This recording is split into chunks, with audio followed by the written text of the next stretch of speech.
But Professor, the tale of the 1,000-year door is over. We're in the epilogue at this point. Well, let's see what they wrote in the final few pages of this book. Well, we will in a few minutes. We're here. I already copied my save file over. I think I did this right after we beat the game last time, actually. So. But we'll get started in a few minutes.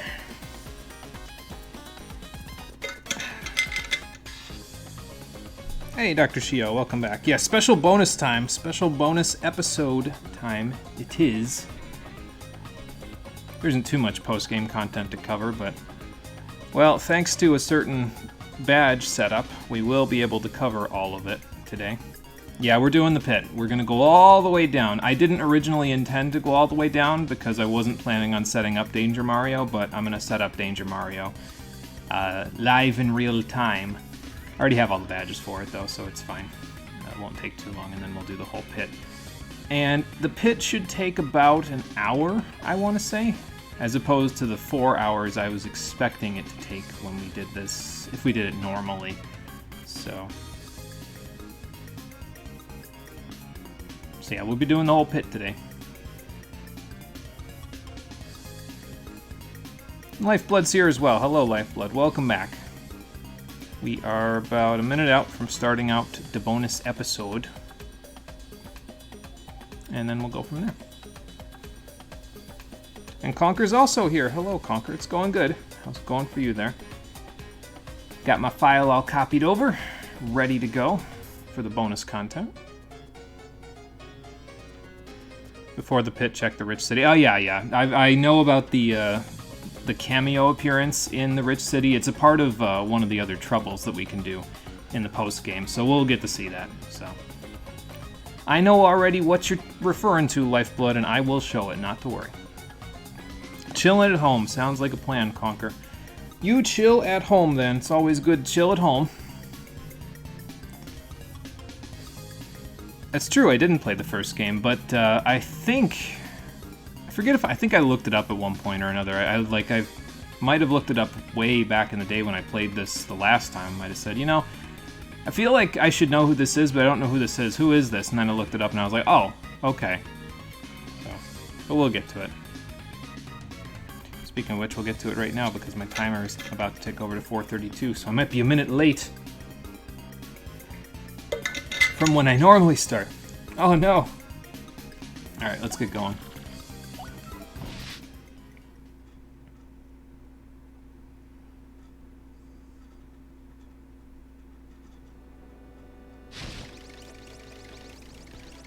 So you remember that joke that I made right before the credits rolled in the last episode? Where it was like, Luigi, take care of the princess. I'm going back to Rogueport to see my real girlfriend. That wasn't a joke. It was a joke, but it wasn't a joke at the same time, because that's actually how the postgame is set up. The postgame is set up where the joke lands and is delivered at the end of the main game. The credits roll, and then Mario literally says, no, screw this, I'm going back to Rogueport. I can't deal with another one of these things, these treasure hunts again. I'm just going to go back and see my friends. And that, for me, is reason enough to come and play the post-game of this game, because not a lot of games give you that sort of setup and payoff when they have you do stuff like this, but here it is, so. Nitro, hello, welcome back, and how you doing, everybody, as well? Welcome to a special bonus episode of Paper Mario, the 1,000-Year Door, the Stream Edition. I mean, that is a legal reason why I would want to do that, but I am back here in Rogueport today, because there is a little bit of post-game content to do. Not too much, but enough to keep us busy, I suppose. So, good to see you, Goombella. Where's everybody at? Oh, okay, good. I probably won't need anyone out except for you today, but that's fine. Because she'll mostly be doing the things that actually matter in terms of, like, anything in battle. Like, the vast majority of the battling we're going to do today is going to be very minimal, so. But anyway, we're back here in Rogueport, so let's see what kind of trouble we can get into now. Yeah, Mario activated Giga Brain, something like that, yeah. Oh boy, well, Charlieton's back, but I don't think I need to deal with him. I got an email in the post-game. Is it RDM saying they have a special bonus issue? Oh boy, let's check it out. I should also probably, like, Well, I can sell the Ultra Shroom and Jam and Jelly because I don't need that. The 4 life shrooms I guess I'll hold on to. We don't really need the shroom steaks or zest cookies, and I think I have some ingredients that I can cook, but like in my storage, but I really don't need them all that badly. I have 597 coins, and I'm going to have 100 more in about 2 seconds here, so there you go. Anyone else hate how visible their scars are sometimes? I sometimes get a little pissed off at the scar that I have from when they removed a cyst on my back, because it just looks like they literally took a staple gun to it rather than actually patching it back up so that it would look like normal skin. Because now it just looks like a part of my insides is just like a little inch of skin on my back. Just looks like it's my insides turned inside out for the rest of my life. And I know that's probably too much information, but it does bug me. So I figure since that's an answer, I will give you the answer. So there you go.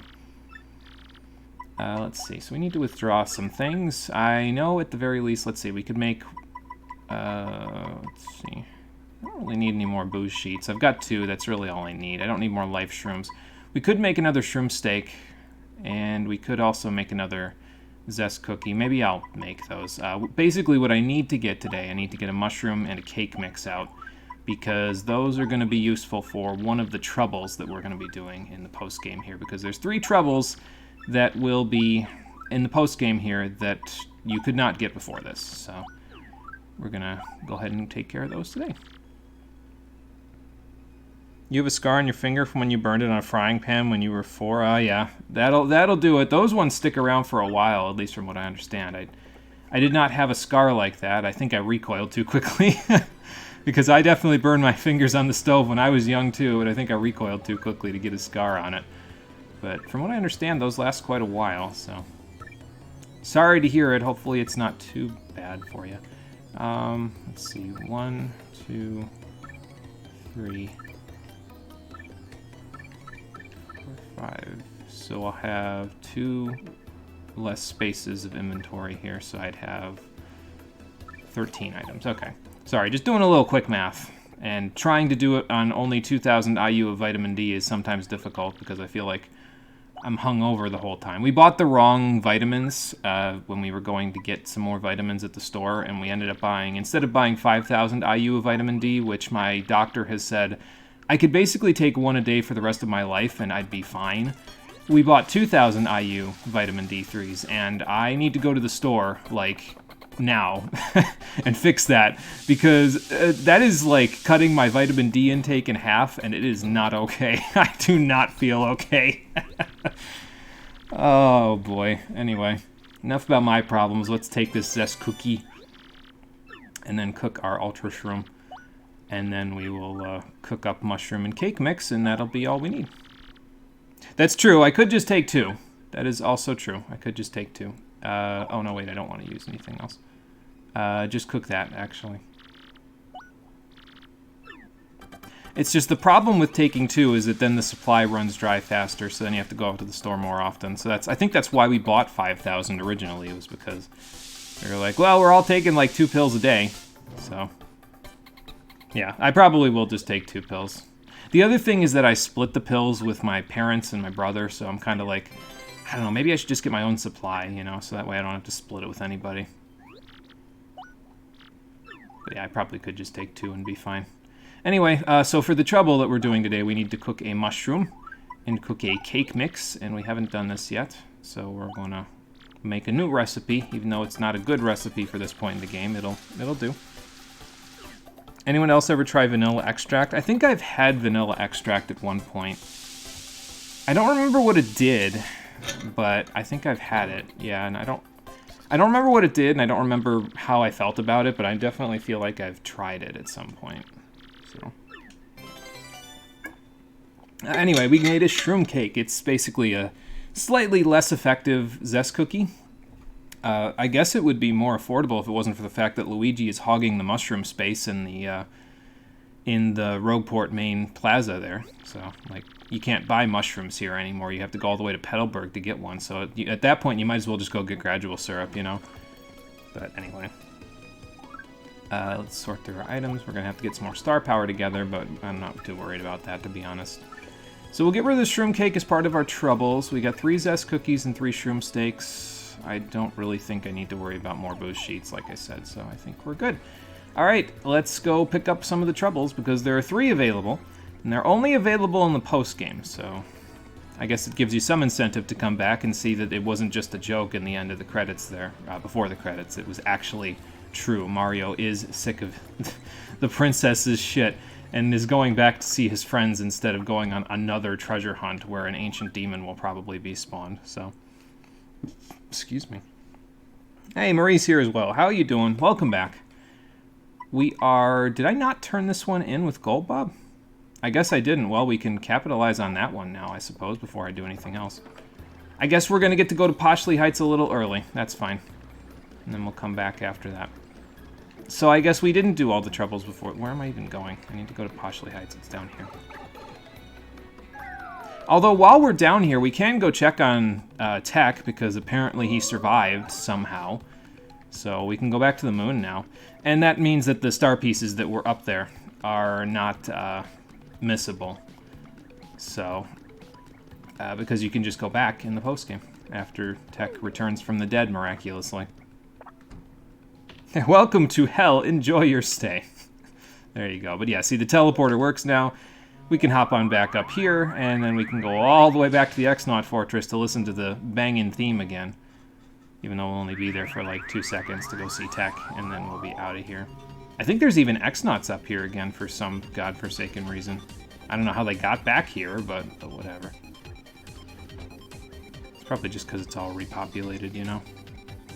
They repopulated the hallways because they figured, oh, whatever, you know, might as well. Leave everything exactly the way it was. Alright, let's go down to sub-level 4.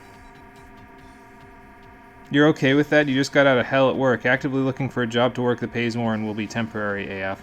Oh, there you go. Hopefully you find something that's a little bit more bearable than the one you're at right now, because I know I wouldn't be able to bear the one you're at right now, so... At least from all the stories you've told me. Tech buddy, what's going on? How the hell are you alive? Yes, that's what I heard, yeah. And how are we talking right now? Is this the afterlife? Am I actually dead? Did the Shadow Queen actually kill me? That's what I want to know, Marie. How is the computer fucking alive?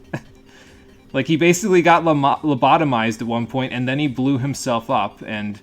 Apparently he just regained consciousness and all is as it was before. I don't comprehend why either.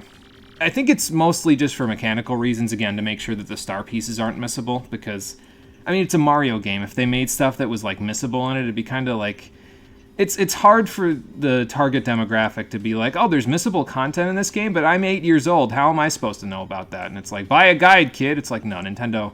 Back in the day, Nintendo didn't do that. It's more, yeah, it's mechanical, I think. It's not story-based in any way. They could mention what he just mentioned, where it's like, you know, I heard the princess's voice, but yeah, she's doing all right. She's on another treasure hunt, so she's probably getting in trouble, so. Well, I'm sure we'll be all right then. Okay, and that's all he says. There you go. Ooh, tattle on Tech, actually. Actually, this isn't tattling on Tech, this is tattling on the room, but anyway. Yeah, because there isn't a logical reason, like, how the fuck? I don't know. Goombella doesn't really have much to say about this, so there you go. You just had a thought? Actually, never mind. Oh, okay. Well, if you feel like sharing Nitro, let us know. I am sure the thought was fine. I have thoughts all the time, so no big deal. Need to do some research on it before you talk about it. Okay, well, fair enough. That's fine. Do some research on it then, my friend, and then we will have chat about whatever it was. Alright, well, that was fun. There's our first little post-game cameo. What am I looking for? I'm looking for this. There we go. You guys missed one big part about this. Magic. Yeah, I suppose it could just be Peach is super magical and was able to, like, turn back time on Tech. I mean, I guess when she used Group Hug on us, she could have technically used Group Hug on everything. I mean, if she tapped into the Shadow Queen's power and used it for good, I suppose it would, you know, probably do a lot more than her normal Group Hugs, which only restore HP to the party, so. Like, it's not like she used Group Hug in Super Mario RPG and then Smithy was just defeated, you know? It's just instant death to everything, 100% of the time. You have these things that float around in your brain, you're not sure they're thoughts. Yeah, I feel that. Sometimes I have those things that float around in my brain. Again, ever since I didn't take enough vitamin D because we got the wrong pills, I've been mostly no thoughts head empty, but that's only been for a couple of days. Of all the times for us to get the wrong IU of vitamin D, during all of this time that I'm working out, it's not a good time to be low on vitamin D. But again, if we just take 2 pills, it should be fine, so. Those things are called parasites. Oh, something like that. Group hug on everyone. Be careful, friend. You're going into Madoka Magica territory. I don't even remember if I know what that is. I feel like I've heard of it before, but you gotta go already. All right, Nitro. Well, good to see you. Glad you made it. We will see you on the next one. I think the cameo is right over there, but I'm gonna go this way so that way we see the cameo when it's like when we're actually supposed to be coming here. Maybe I'll go stay in the Grand Hotel again, just for the hell of it, since my HP and SP was not refilled in FP when I defeated the Shadow Queen. I haven't rested since then. I haven't had a chance. I sat in the chair with Luigi, and then that was it. Princess immediately said, nope, you can't sleep. Yes, he did in fact get your package. Sorry I didn't mention it until after the world almost ended, but anyway, we get 64 coins for solving his trouble, so there you go. Now to go spend some of them at an inn, which is not normal around here, but, you know. I already used all the inn coupons in the game, so what else am I going to do with my money? Nothing, that's what. I'm staying in the Grand Hotel. I'm so eager I jumped over the counter. Okay, anyway, let's stay for 30 coins. Now I need to figure out how to spend 41 more of them by the time I'm done with the stream so we can end on 690. I don't know if I'm going to be able to do that, but we'll see. Tilder, it's a massive AF spoiler for the end of Madoka Magica anime when you say group hug on everyone. It wasn't a hug, but it might as well have been. Oh, okay, gotcha. Fair enough. Well, if that hug restored everyone's health, then it's pretty appropriate, because that's basically what group hug does in Super Mario RPG, so, you know.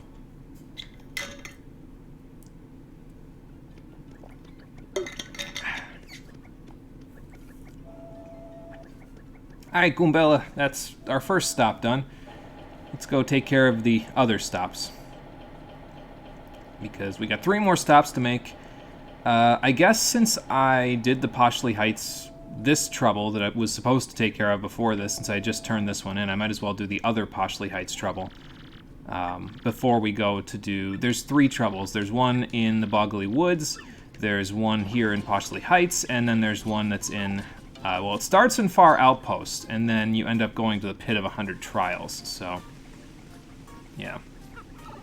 We'll take care of that Pit of 100 Trials one last, because we're going to go through the whole pit today.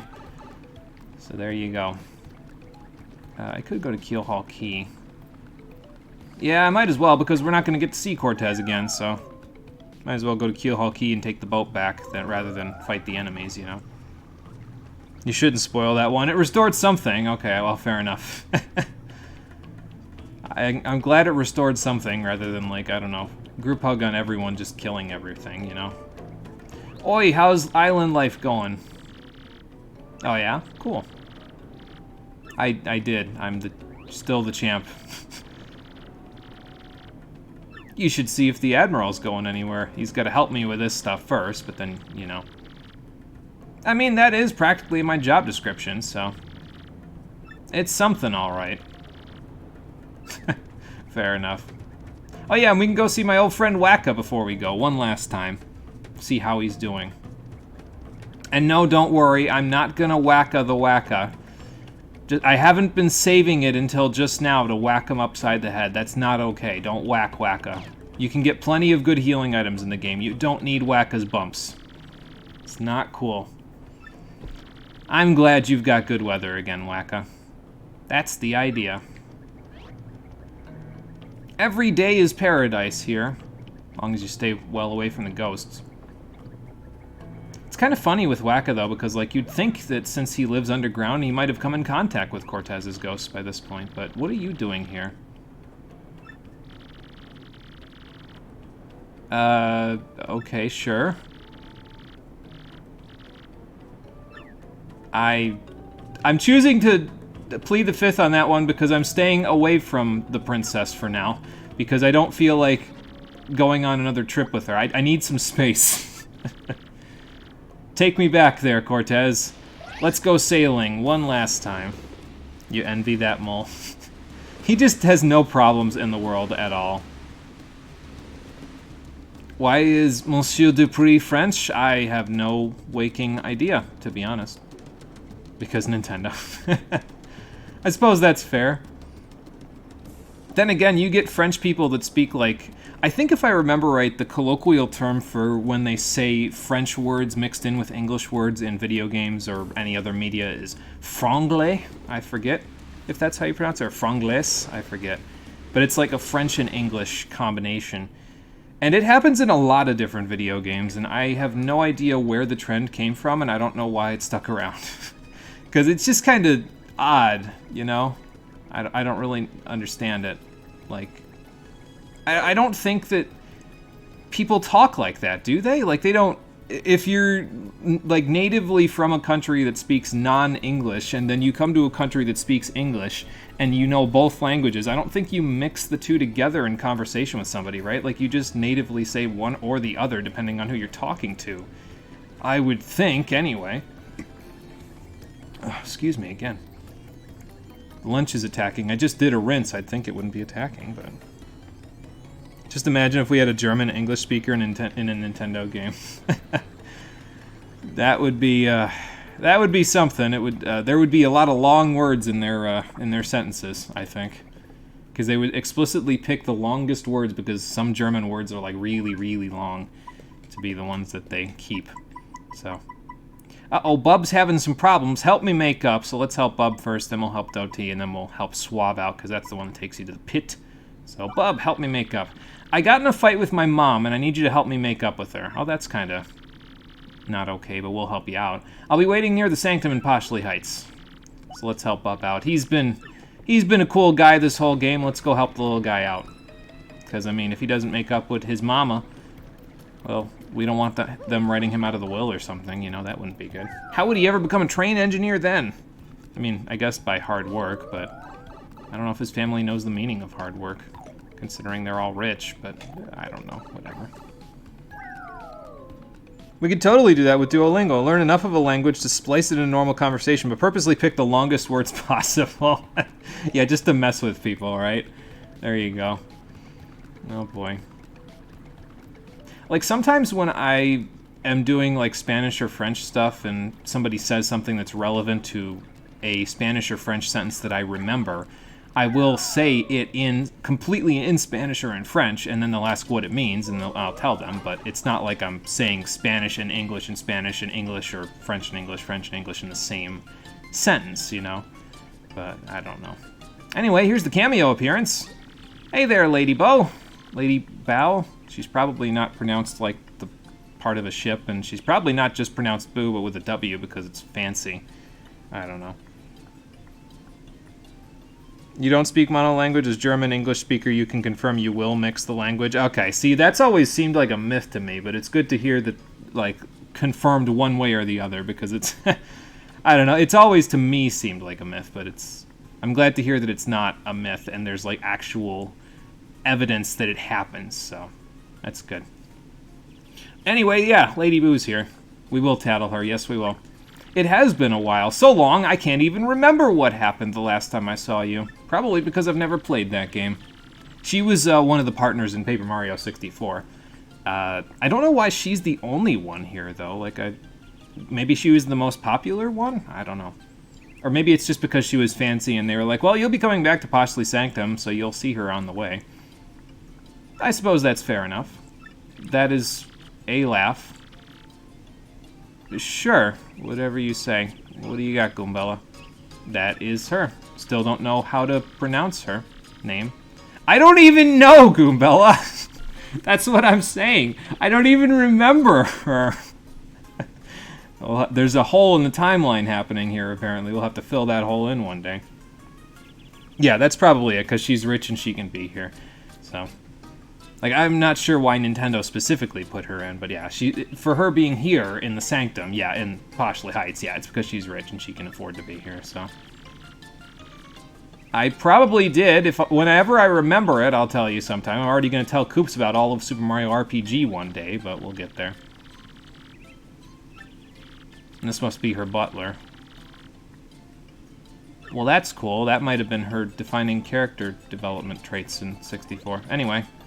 Bootler. Okay, fair enough. Waits on somebody hand and foot, while also throwing shurikens at their enemies. Or, wait, that's just Fire Emblem Fates. Never mind. Probably not, no. I mean, I guess you'd have to find just a regular old butler, huh? Bub, I heard you've been having a few problems. What's going on, buddy? Uh-huh. Makes sense. Okay, so what do you have planned for the present? Oh, okay, that's where the sticking point is. Got it. Well, I can help you decide pretty easily because I have a fresh slice of shroom cake right here, so... You can give her any of those 3 things and it'll still work as far as I'm aware. I think I'm not sure if she has a funny reaction to the fright mask, but I already have the shroom cake, so might as well use it. I would hope so. Zest Tea also has good taste and is a good cook, so... And again, your mom might like something more exotic, so she might like the Keel Mango better. Well, anyway. Yeah, they don't, so I'll get it for you, and as a matter of fact, I've got it for you. Here you go. No, it's Wahoo. Actually, it could be Yahoo if you're here, because you could BLJ up those stairs, but... I wonder if I'm ever going to demonstrate the BLJ. I'm not sure if I'm very good at it. I've done it before in Super Mario 64, but... I'm not sure if I'm as good at it as, like... you know, speedrunners and stuff. I mean, obviously, I don't practice it, so... But maybe we'll use it one day, just to show it off. Fire Emblem isn't the only series with butlers and maids that double as masters of combat or ninjas. Like, Fates did it, and you just shrugged your shoulders. See, that was the first time I'd ever seen butlers and maids with shurikens in any media, so... It was a shock for me a little bit. I was like, this would be cool if I didn't have to... I don't know... I'm not a big fan of the maid and butler costumes, I'll be honest.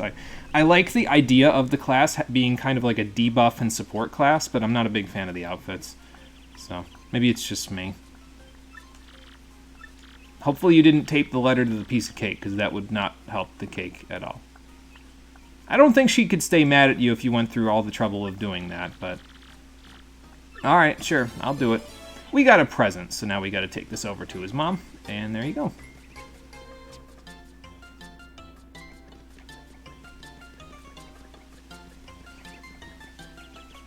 Something tells me this is going to be another shorter episode today, I'll be honest. Like, I've even got a talking point to have for the Pit of 100 Trials that I brought with me, just because it's something that... It didn't piss me off, but it's something that I figured, you know, I'll talk about it at length while we're doing the pit, because nothing's going to be happening. I'm just going to be one-hit KOing every enemy in the pit, but, you know... Actually, I have a present for you, or rather, your son has a present for you, and he asked me to deliver it to you. There you go.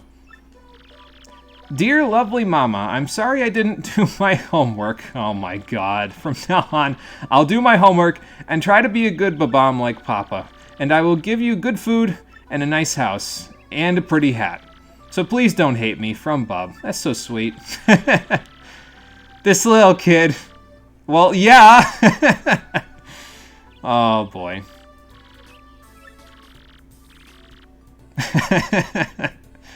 What a sweet little kid.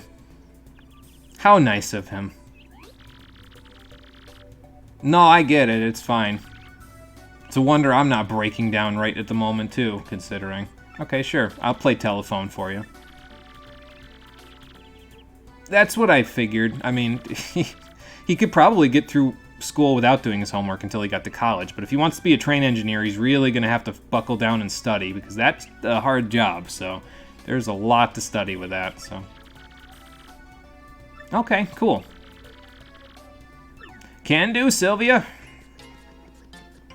So yeah, it's just a nice little feel-good, you know, warm, fuzzy feeling kind of a side quest. There's nothing really to it, and there's barely any reward, but it's okay. I like it. You realize why you hate White Mage in 14? It's too easy. Yeah, that's, yeah, it's about right, actually. It's, I don't know, I've never really been a big fan of it, to be honest. I don't like it. It's got, like, a lot of raw healing ability, but I kind of prefer the healing to not be, like... I think I like regens better than raw healing, I'll be honest. Like, it just feels like I have to heal more often, I guess? I don't know why. Like, I feel like I have to click the buttons more often rather than just being like, okay, here, have a regen, have a second one. Okay, now I don't have to heal for the next 15 seconds, but I don't know. So... At this point, you think it's worth mentioning that the maid outfit from Fates are very popular under the maid fetish. Don't ask how you know. Okay, I will not. I can see it being pretty popular, though. Like, maid and butler outfits are pretty popular among the Rule 34 crowd, we'll just say. You didn't want to say that? People love that maid outfit. Yeah, they probably do.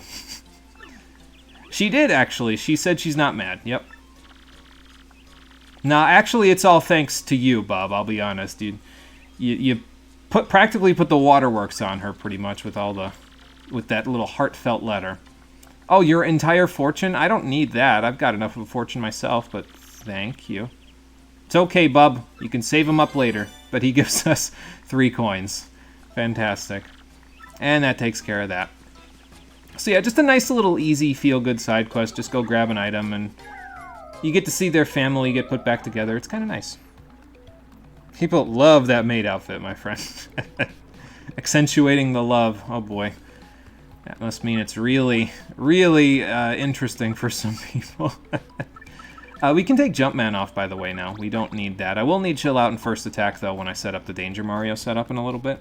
And First Attack might actually work now, so on the enemies down here, anyway. So we'll see. I might just try to avoid them, but if it works, then that'll be helpful. Nope, goodbye. Alright, so let's just fake him out with the hammers. And off we go. Do I have any star pieces to give to Dazzle? I don't think I could buy anything from him, even if I did, but... I have 8 still. Okay, well... I might as well give them to him. I'm not going to be using them, especially not where I'm going. I wonder if I'm a high enough level now to defeat the enemies at Far Outpost in 1 hit. Let's get... I mean, I already had Happy Flower. I think I got rid of it. Let's get Happy Heart and Happy Heart Partner just for the hell of it. I'll never need them, but it gives him something, so that way I'm not holding on to star pieces that he could have to have a better collection, you know. So, let's see. 4, 19 from that 15, and then 20...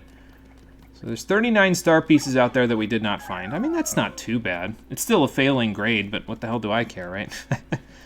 And probably most of them are spin jump ones that you can just use Miss Mouse to go find, so there you go. Alright, next trouble. Let's see what else we got here.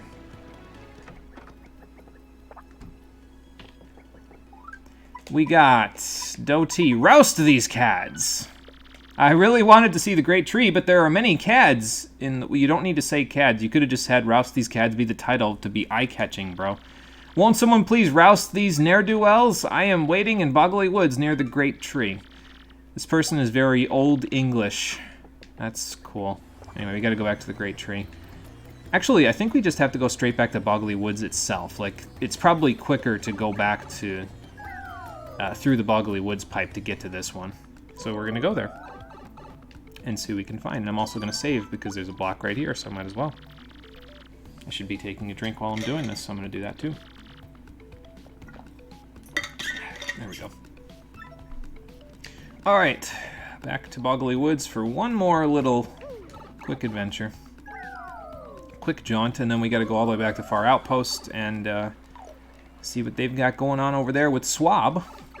And that will make up the brunt of the episode, because that'll be us going to the pit. And then once we're done, we'll have to go back to Far Outpost, so hopefully I remember to do that. Because we have to turn in the trouble, so we'll have to go back to the outpost to do that. I can't believe I dodged both of them. That's nice.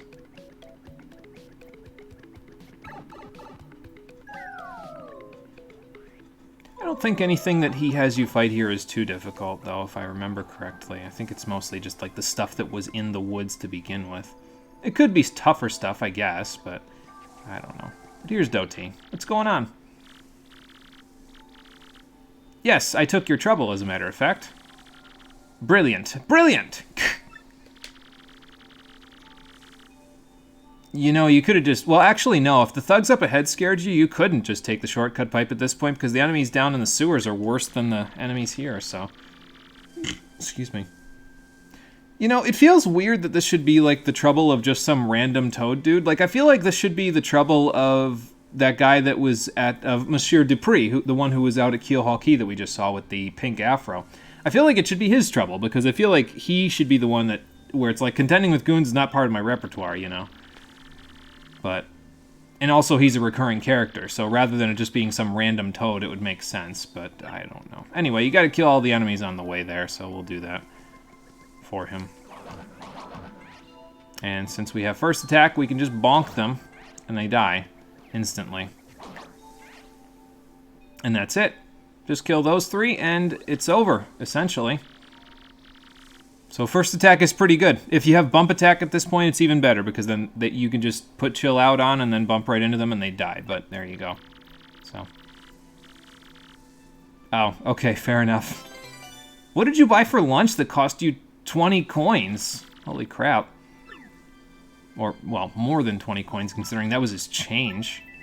That guy must be famous somewhere. Anyway, that's the second trouble. It takes like 1 minute. I don't even know why you'd bother, but okay. Anyway, there you go. Like I said in the credits, some of these troubles are iffy in terms of like whether or not they'd even be worth it to come back to the game for, you know? I mean, the payoff for the joke that happened at the end of the game is enough to bring me back, but there ain't a whole lot keeping me here, you know? Let me get away from that before he blows me up with that, so I'm gonna get blown up anyway, aren't I? No matter what. Because I'm not gonna be able to get away from it fast enough. There we go. Whoa. Oh, okay, well, it kills those guys in one hit anyway, so there you go. That's good to know. Because that means now I can just jump on these guys. Or just, you know, miss and have to fight an actual enemy because the Magikoopa's hats are too big. That's whatever, I don't care. Just spin jump on him. I don't know why I did that. I still have all or nothing equipped. I could have killed him with a regular jump, but anyway. I'll leave a multi-bonk, because why not?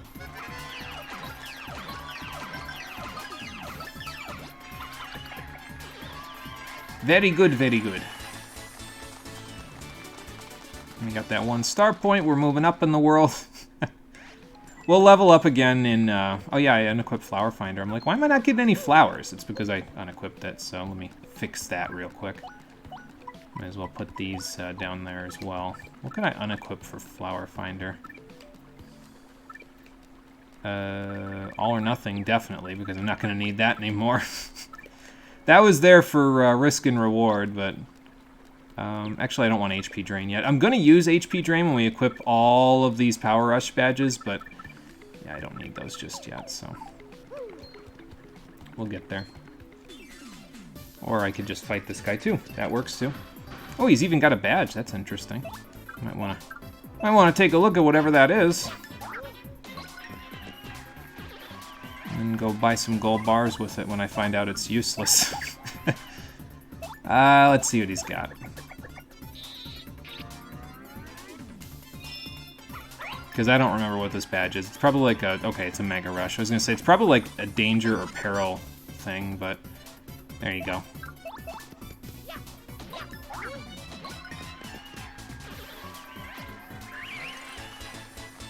Okay, simple enough. I'm not even worried about my FP, to be honest. It's, when we go back down into the pit, we'll be leveling up so quickly after that that my FP will just get restored anyway, so no big deal. I can't believe I just stole a badge in the post-game, like... that is something I did not expect to even remotely be considering doing, but I guess here we are. Let's sort them again. I might even go sell a few of the badges that I don't need, because after this I'll only need the ones that I had for the main game and then the Danger Mario setup, so... yeah. Which means that I could sell, if I did that, what could I sell? I could sell... that Mega Rush that I just got, because we'll never be in peril. This Power Down Defense Up Partner, both of the Happy Hearts. And this Defend Plus that I also don't need, so we'll take that off right now. Let's see here. Oh yeah, I'm going to equip Peekaboo for the pit, because that way I don't have to worry about even tattling on anything. I can just jump on them and they can die. So that's in the cards for in a little bit. But before we go to the badge shop and sell off more badges to make Miss Mouse even richer than she already is in terms of solid assets, let's go get the last trouble, shall we? Erase that graffiti! I need someone to go to the 50th floor or 250th floor of Pit of 100 Trials for me, Shaboom. So I need someone pretty tough, Shaplowy. For details, please see me next to Cannon Statue and Far Outpost Shaboomity. Alright, let's go see Swab and see what he's got. And also see if we can first attack the enemies on the way to kill them. Yeah, might as well just keep Goombella out, it's fine.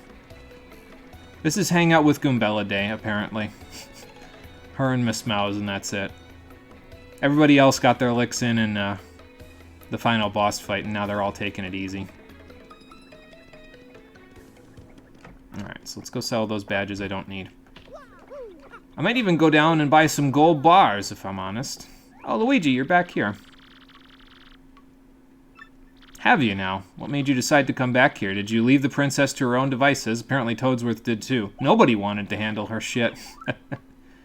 Oh, he's even got a new tale for us. The Super Luigi book. Sure, let's have a look at that. Yeah, actually, I saw your books. They're available in the Rogueport item shop. That's cool, bro.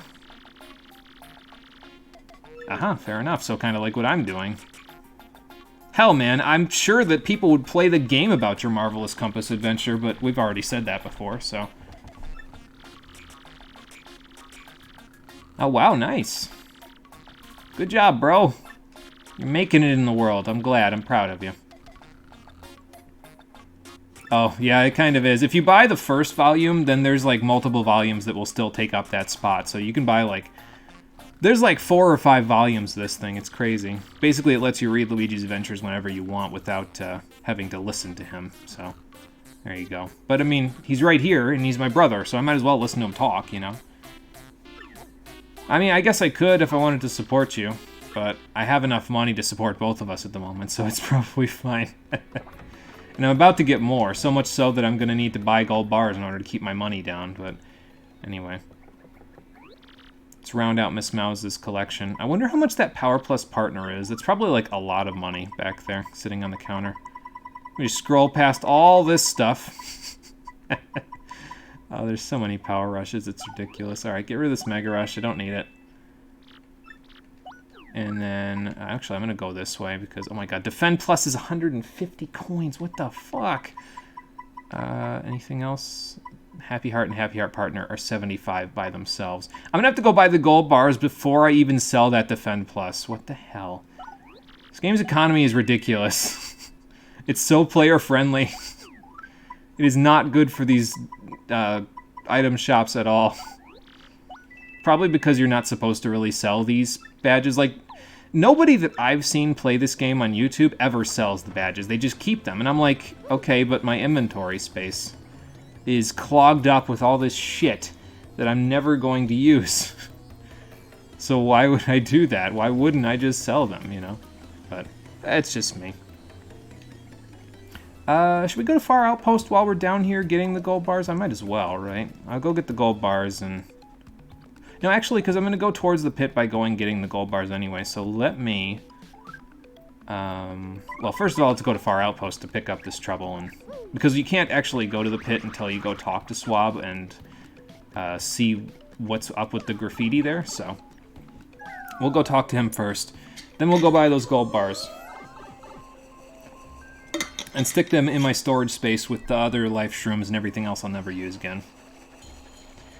And after that, we'll go to the pit. I gotta get set up first before we go to the pit, so it doesn't take 70 years to finish it, but, well, there you go. We can, in fact, first strike the enemies here. Perfect. Wouldn't have it any other way. Unfortunately, I missed the jump on this guy because he was off-screen. Oh, well. How do I want to do this? I could just run away, to be honest, but... I think I will art attack them. So I have something to build back up when we go to the pit. Because we won't be using, like, any star power at all in the pit. I don't plan on it anyway. Okay, that's enough. You guys can stop dancing now. You can just fall over dead whenever you're ready. There you go. Alright, there we go. And that will get us more coins, probably. Yep, And then some more flowers. Good. Okay, thank you for the flowers, sir. Alright, next screen, and then we're out of here. For a minute, anyway.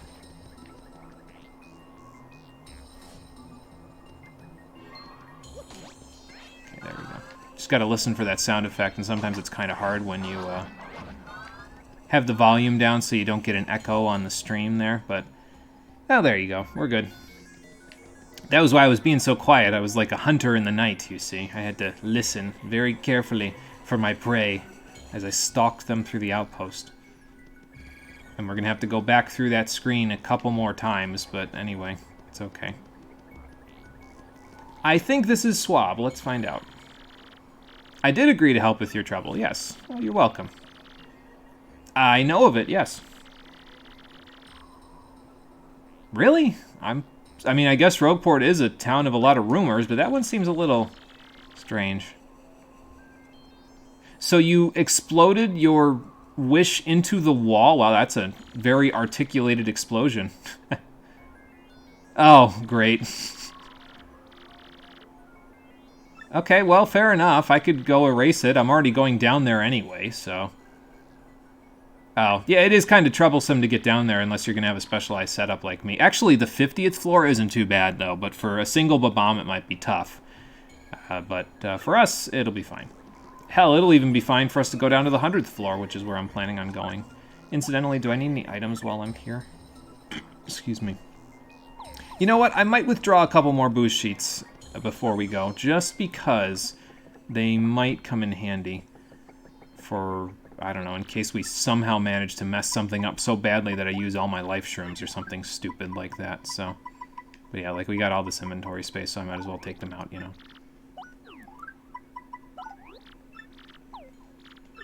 Alright. Nope, not ABC. Not 1, 2, 3 either. There we go. Oh, did I read that email? I don't think I ever did. Let's see. Throat bomb! Oh, okay, it's from God. What do we got? Oh, great. Is this right? Do I just type or what? Yeah, okay. Yeah, it's not a text-to-speech, bro. Not yet. I don't know if that was even... Well, it was probably around at the time, but not quite as much, so... So, hey, I was so happy you got me that honey candy. My voice came back and everything, but maybe I was a little too jolly. I started shouting, and now I lost my voice again. I'm resting now. So, yeah, there may not be much here in Far Outpost, but at least we got snow. Yeah, we have snow bomb fights here. We put tiny bombs inside our snowballs so that they explode when they hit. Remind me to never play paintball with these guys. Good lord. It's super dangerous, which makes it super cool. Unfortunately, it also makes it super illegal, which is pretty lame. But come visit anyway. Later. Gob. Great. So now I'm sure... I don't think he says anything if you go back and talk to him after reading the email, but it's still funny nonetheless. Well, it comes from water. It turns into ice, and then it falls to the ground, which is kind of strange here because all the water is made of paper, but don't think too hard about it. Maybe the snow is made of paper as well, and it just condensed in a liquid form. Although liquid paper turning into snow paper doesn't exactly sound like the most healthy thing to be falling on people. Okay, 1 bonk, 2 bonk. More flowers that I don't need. Okay. I heard it just at the end, but obviously I didn't react in time. Do it again! I've used all my SP now. It's okay, though. I just need to be more cognizant of the things around me, and then I'll be okay. But yeah, I'm not even worried about it, I'll be honest with you. It's just one of those things. And actually, on the way back here, we won't have to worry about it either, because once we go into the pit, we will get a different badge that will replace First Attack. It's more expensive to equip in terms of badge points, but it's a lot easier, especially when you have Chill Out, to take on enemies that are lower than your level. So, alright.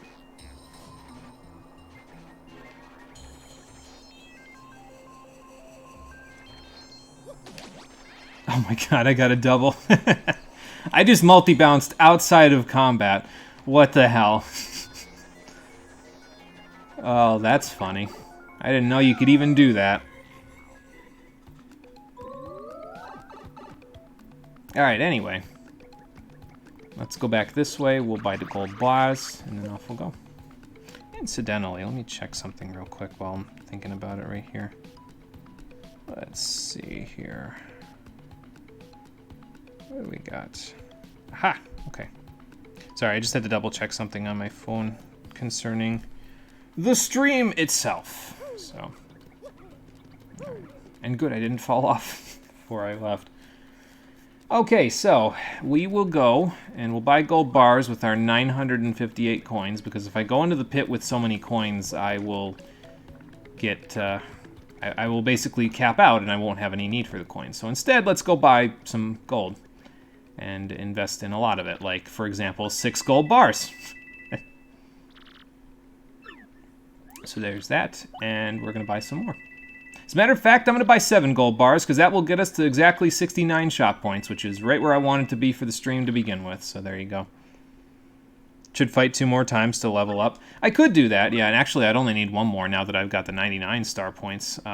So I could. I'm probably going to level up when I go into the pit anyway, but yeah, there you go. Okay, so let's store those gold bars that I just got. And then we'll be good to go. Because I definitely won't need these, but hopefully I'll remember to take them with me when I leave Rogueport. So, nope, I'm good. So, gear-wise, yeah, that'll be fine. We really don't need anything other than the life shrooms and the booze sheets. The life shrooms are for safety, the booze sheets are for the 100th floor specifically. And really, we only need 2 for that, but there you go.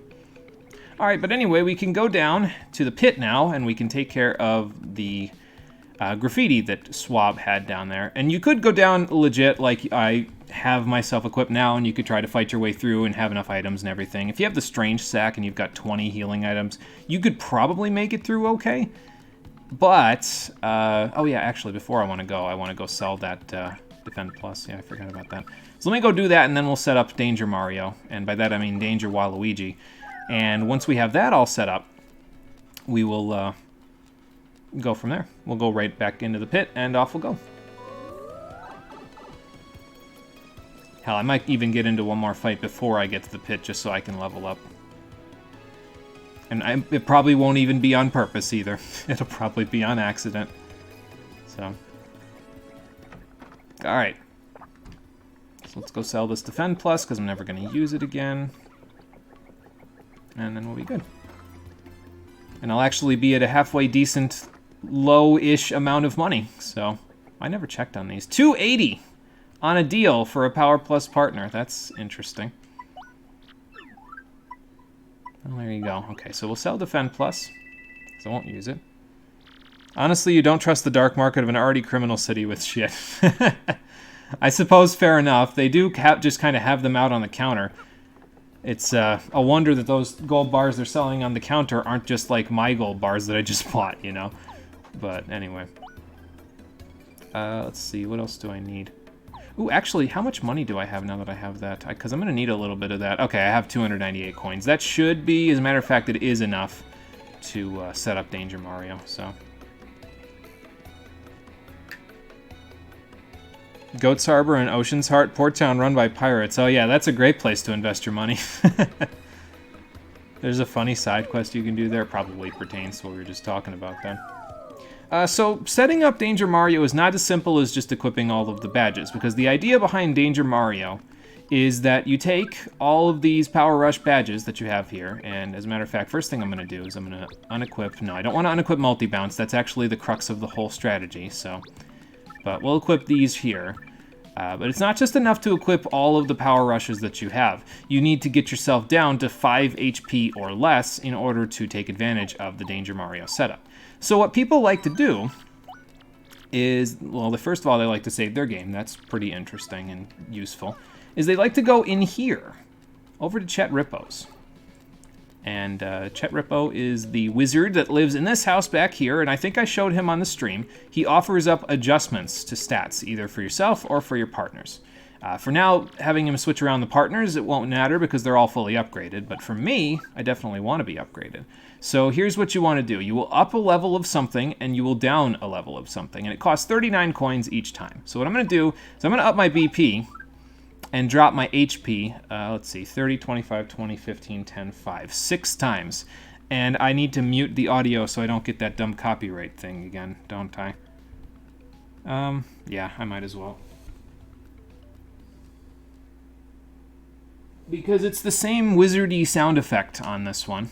So, but he'll boost our BP and decrease HP, and that's great. You do that for 39 coins. We need, what would that be? A total of, it's 195 for 5. And then it's 225, 234. So we will still have coins left over after we're done. I managed to somehow do that even though I bought a bunch of gold and invested in solid assets, so there you go. I will readjust myself again, please. And now we should have the funny number for BP once we're all finished with the adjustments here, I think. I think I did that right, because we had 51, so now we should have more. We also know where Mario got his Hee-Yah from in Super Smash Bros. Brawl now, when he does his final smash, so there you go. Now the question is the algorithm automatic bot thing going to hear the sound effect in the background of the microphone, even though it's really, really soft, and then it's going to copyright me for that too. Although if that happens, that I've done everything I can to avoid that problem at that point. It's just like, come on now. I can't even hardly hear that. How do you even do this? Are you that desperate for money off of the 7 views I get on average for every single stream archive? Like, that's what I always wonder when I get copyright strikes on my stream archives, because it's like, you need money from my streams, my stream archives. They get less than a dozen views per archive. You need to make money off of that. Like, you can't, my dad uses this analogy all the time, you can't squeeze blood from a stone. Like, you're not going to get anything out of that. What are you even trying to do? And I know it's not that simple. It's a computer that does it. So, like, it automatically finds it, even if the video could have hundreds of thousands of views, or it could have, like, 2. It doesn't matter. The computer just finds it and says, we want it. And then they pick it up, and then they don't look at your reasoning when you say, no, this is not what you're saying it is. Stop bothering me. But anyway, now I'm just inflecting, so... All right, let's adjust our HP down. A little more. A little more. We're going to get dangerous, because that's the idea.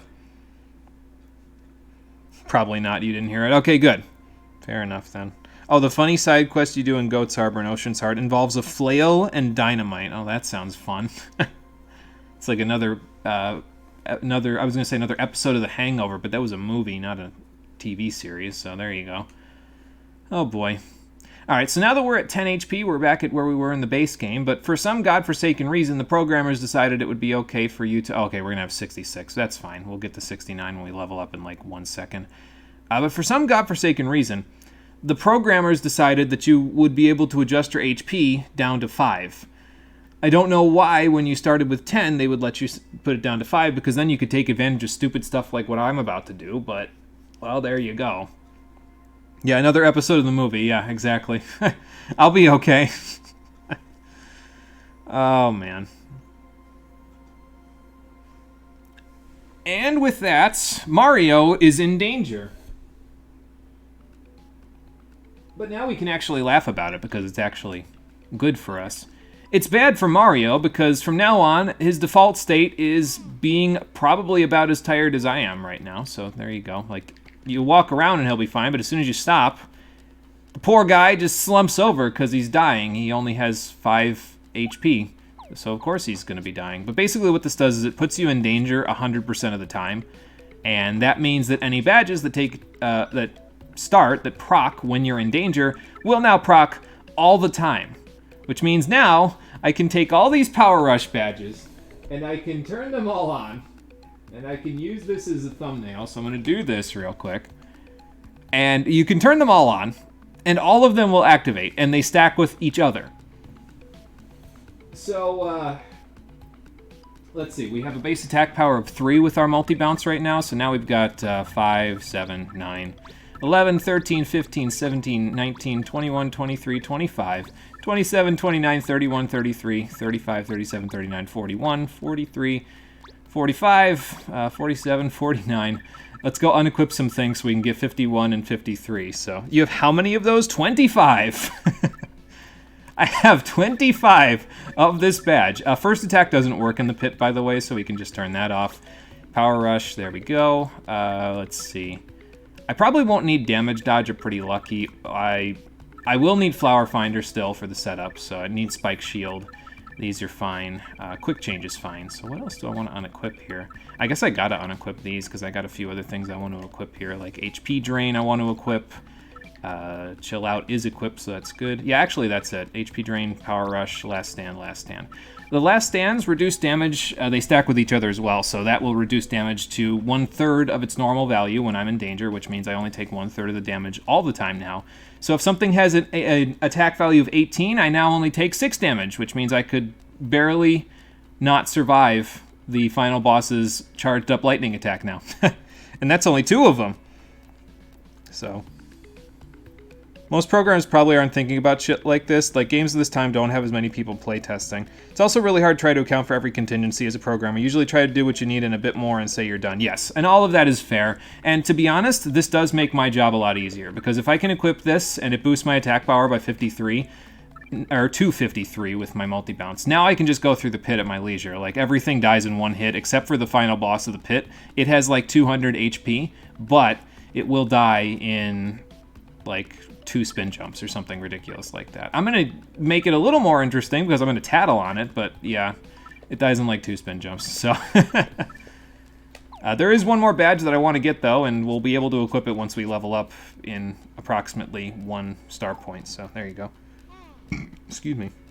Yes, everything does just die now. Let's go demonstrate, shall we?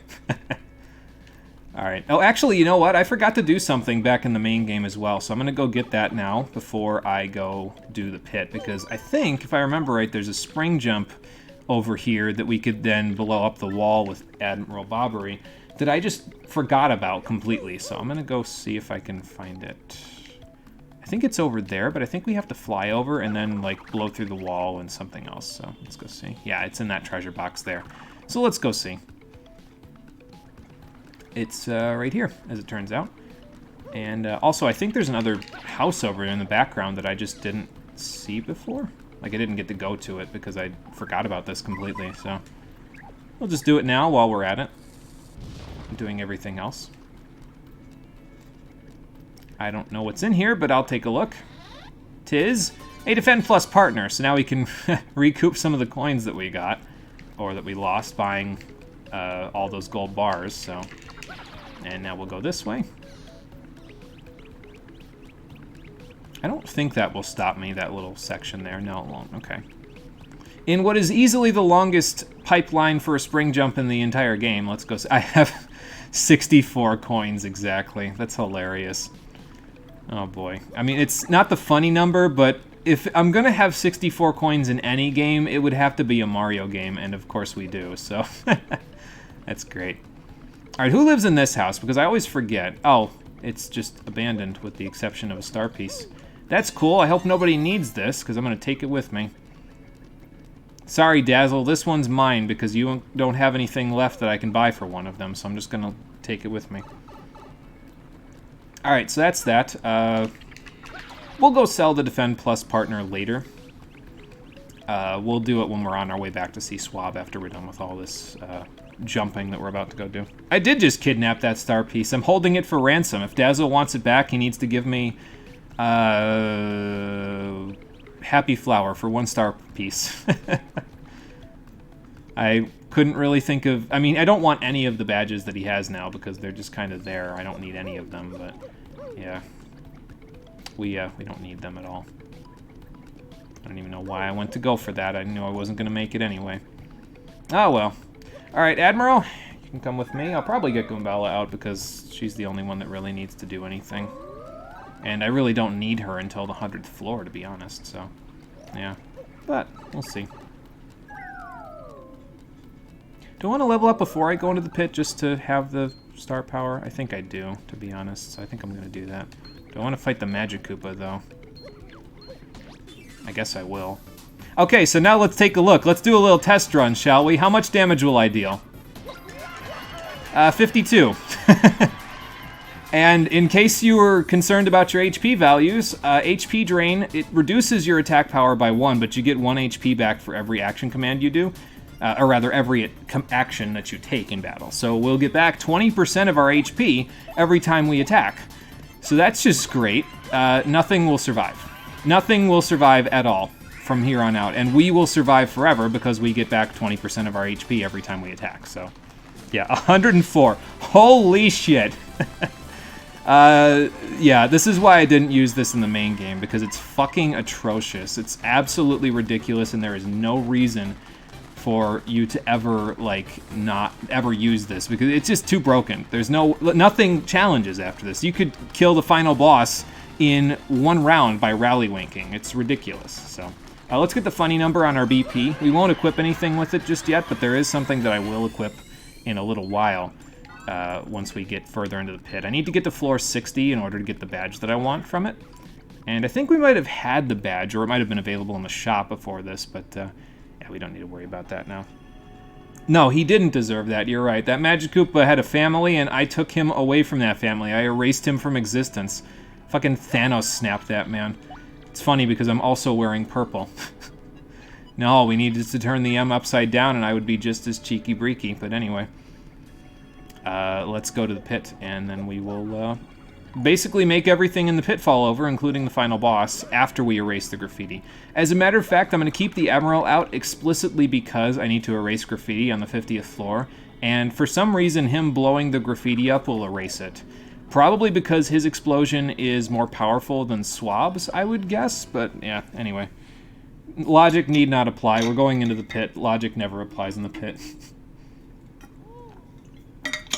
Sorry, Mario, I had to take a drink. Sorry for making you endure that pain that you're feeling. Anyway, how's my setup? Am I good? We have multi-bounce. We have all our power rushes equipped. We have HP drain, ice power in case we run into any fire, chill out so nothing attacks me first. Not that it would matter too much because we just get it back. Peekaboo so I don't have to tattle. Flower finder so I get my multi-bounce back. Spike shield for spiky enemies. We got flower savers. We got feeling fines, we got quick change because I'll still need that. Well, I won't, but I'm going to keep a quick change equipped anyway because I don't have anything else to equip, so why not? All right, back in the pit, let's do this.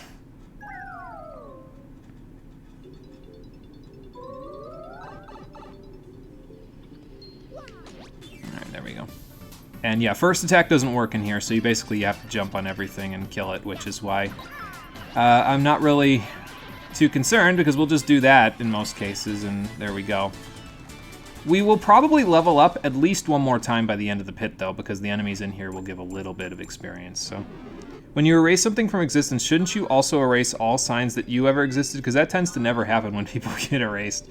Yeah, I suppose that's fair enough, yeah. Because, you know, you are related to that thing that just got erased from existence, so you would also... Then again, that would kind of extrapolate out pretty badly and pretty quickly, wouldn't it? But anyway. Stand still, Spinia. Oh, he's even got a pretty lucky. Unfortunately, it did not save him. He did not get the 10% proc, so that's not good for him.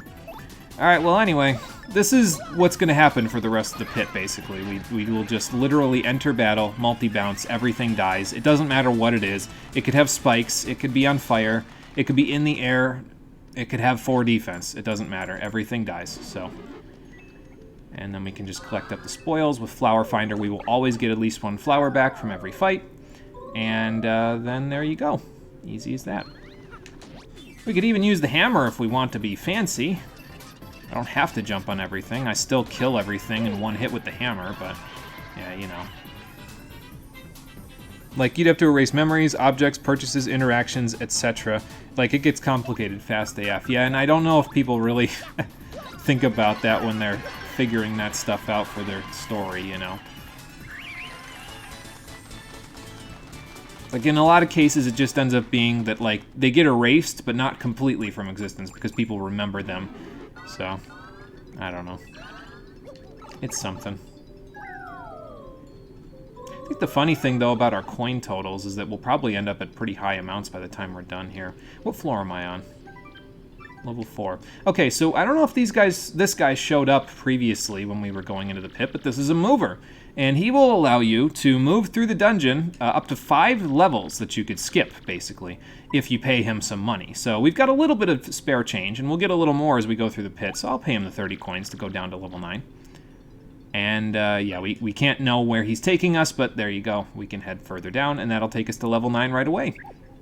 Would have rather have gotten this a little later, but I guess it doesn't matter. The more levels that we skip, the better off we'll be, basically. So if we get good mover AI, we might have this done in 45 minutes. Or rather, good mover RNG. If we don't get good mover RNG, this will be done in like an hour, so no big deal. Again, about as long of an episode as the final episode that happened on Tuesday. I just got to remember not to skip over the every 10th floors, because if I skip over the 10th floors, I don't get the reward. And that will become especially important when we get down to level 50, because if I skip over level 50, I'm going to have to do the rest of the pits again. So, like, we'll have to do 50 all over again, 1 to 50. Does Jumpman add to the Danger Mario setup? You can equip it if you want. I will show you what it does, though, to show you why I don't have it equipped. It increases your jump power by 1, but you lose your hammer ability. So the reason why I don't have it equipped is because it only increases your power by 1, and it costs twice the amount of badge points as a Power Rush does, and it gives you half of the effect. So you could use it if you want to. I'm probably not going to, but you can if you want. So it's just because it just doesn't add enough attack power. Ooh, that's rather nice. Do I have enough coins, though? Yeah, I do. Cool. Okay, so he'll let us skip down to floor 16. And after this, I'm probably not going to be able to use the movers because I'm not going to have enough coins.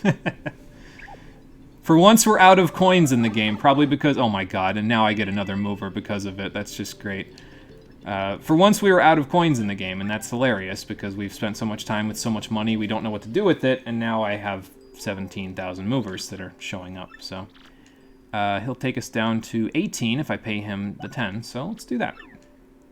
And now we don't have enough coins for a mover, so we'll actually have to do stuff. But that's fine. I mean, that just skipped like 10 minutes of me jumping, so that's fine. It's fair enough to me. But yeah, pretty much all you need for this whole setup is just go to chetrippo, get 5 HP, put on as many power rushes as you feel like. And I mean, I'm not even like... I'm probably about halfway to the normal. As a matter of fact, I'm exactly halfway to what people normally do with this setup, because normally they reduce their FP as well so they can equip 50 of the power rushes, and if you do that, your attack power is 99, and you basically one-shot the final boss of the pit. It's completely pointless, and obviously, I mean, you don't even need as much as I have. You could equip like 10 of these power rushes and be fine. Then the final boss of the pit would still pose not really a challenge, but it would be harder than what I'm going to show, so there you go. That hammer seems so fucking fast. When you literally land, that hammer is already swinging. Yeah, he's pretty quick with that hammer there, you know. Apparently at this point Mario swung the hammer so much it's just like second nature. It's like an extension of his body. So I guess we'll get to see the Admiral, we'll get to see Miss Mouse, and we'll get to see Goombella today. And that's it, because we also got to see Speedy, because he had to take us to the thing, so... to the far outpost. Alright, we're 1/5 of the way there. This is floor 20, yes? Yes, it is. Good. That was easy, but then again, the first 50 floors will probably only take like 15 minutes, especially with the mover AI that I got there. And I keep saying AI instead of RNG. You know what I mean, mover RNG. You could also equip an FP drain badge, by the way, and then you won't even need Flower Finder because it drops your attack power by another 1. So basically, like, you're not wearing it basically negates the effects of one of your Power Rush badges by wearing both. But then you get back 1 HP and 1 FP per attack, and then you don't even need to pick this stuff up. You could just go, you know. But I figured we use Flower Finder a lot, and it's kind of the MVP of the playthrough, so I might as well use it, you know. Yeah, that thing you use with the computers, that thing, yes. That thing, exactly.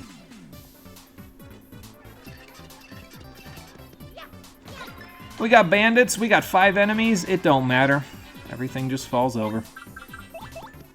This is one of the reasons, though, that I was kind of iffy about doing this originally.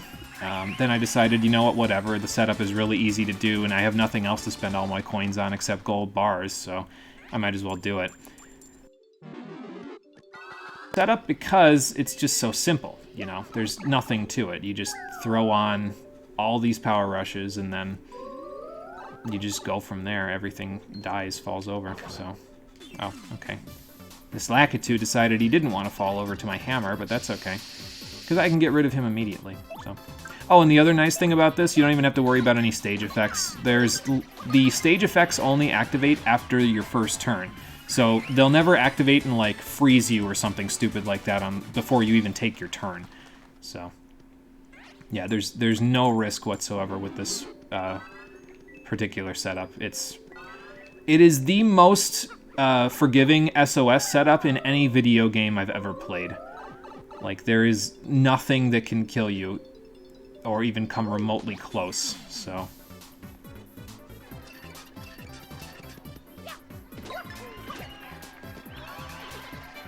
You love how in your morning meetings with your team, someone literally joked that there's an app rollout about to happen next week, and there's training material for it, but we were expected to guide end users to it. Wait, so you expect us to have end users read a manual and actually understand it?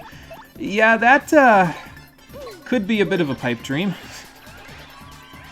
Most people don't read the manual. I try to, in most cases, when I'm trying to, like, assemble something or use something that I don't know, because it's a manual. It's literally there for the explicit and sole purpose of teaching you how to use something, but... Excuse me, I'm not exactly the, I think I'm the exception rather than the rule. At least the rest of my household would, tell me that. And I can say that about them because they're not here at the moment, so... my father has thrown away many an instruction manual before even putting the thing together, which seems incredibly silly to me, but hey, I'm not my dad, so, you know. Pipe dream, it's the expectation. These people in charge are so fucking out of touch. I can see that, yes. Because that is not an expectation that anybody should have, so...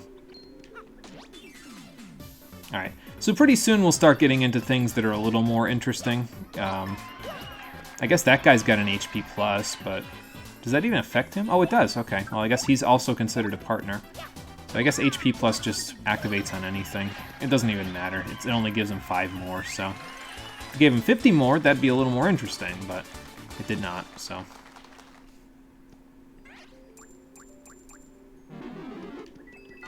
What floor are we on, anyway? 26, we're a quarter of the way there, perfect. These floors are going a little slower, and by that I mean just a little slower than the previous ones, so that's because I got the, like, 3 movers, so...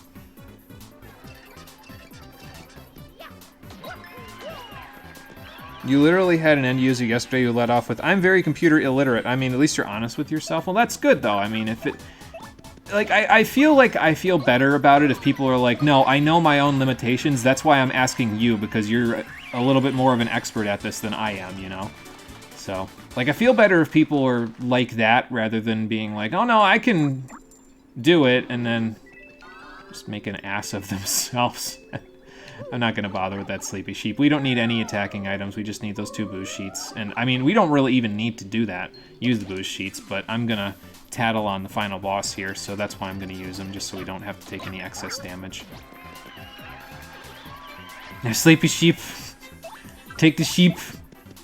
It's okay, we'll go get a sheep if I need to. A sheep. Shepherd! Something like that.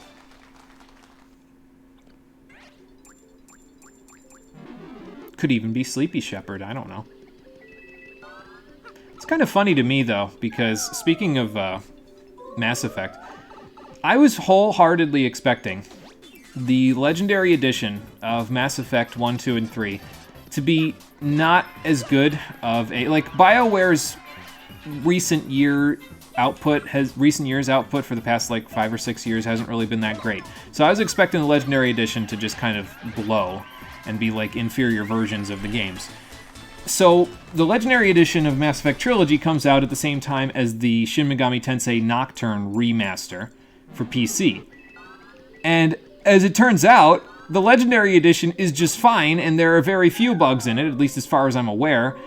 Meanwhile, the Nocturne remaster is like a poorly done botch job with chunky compressed audio.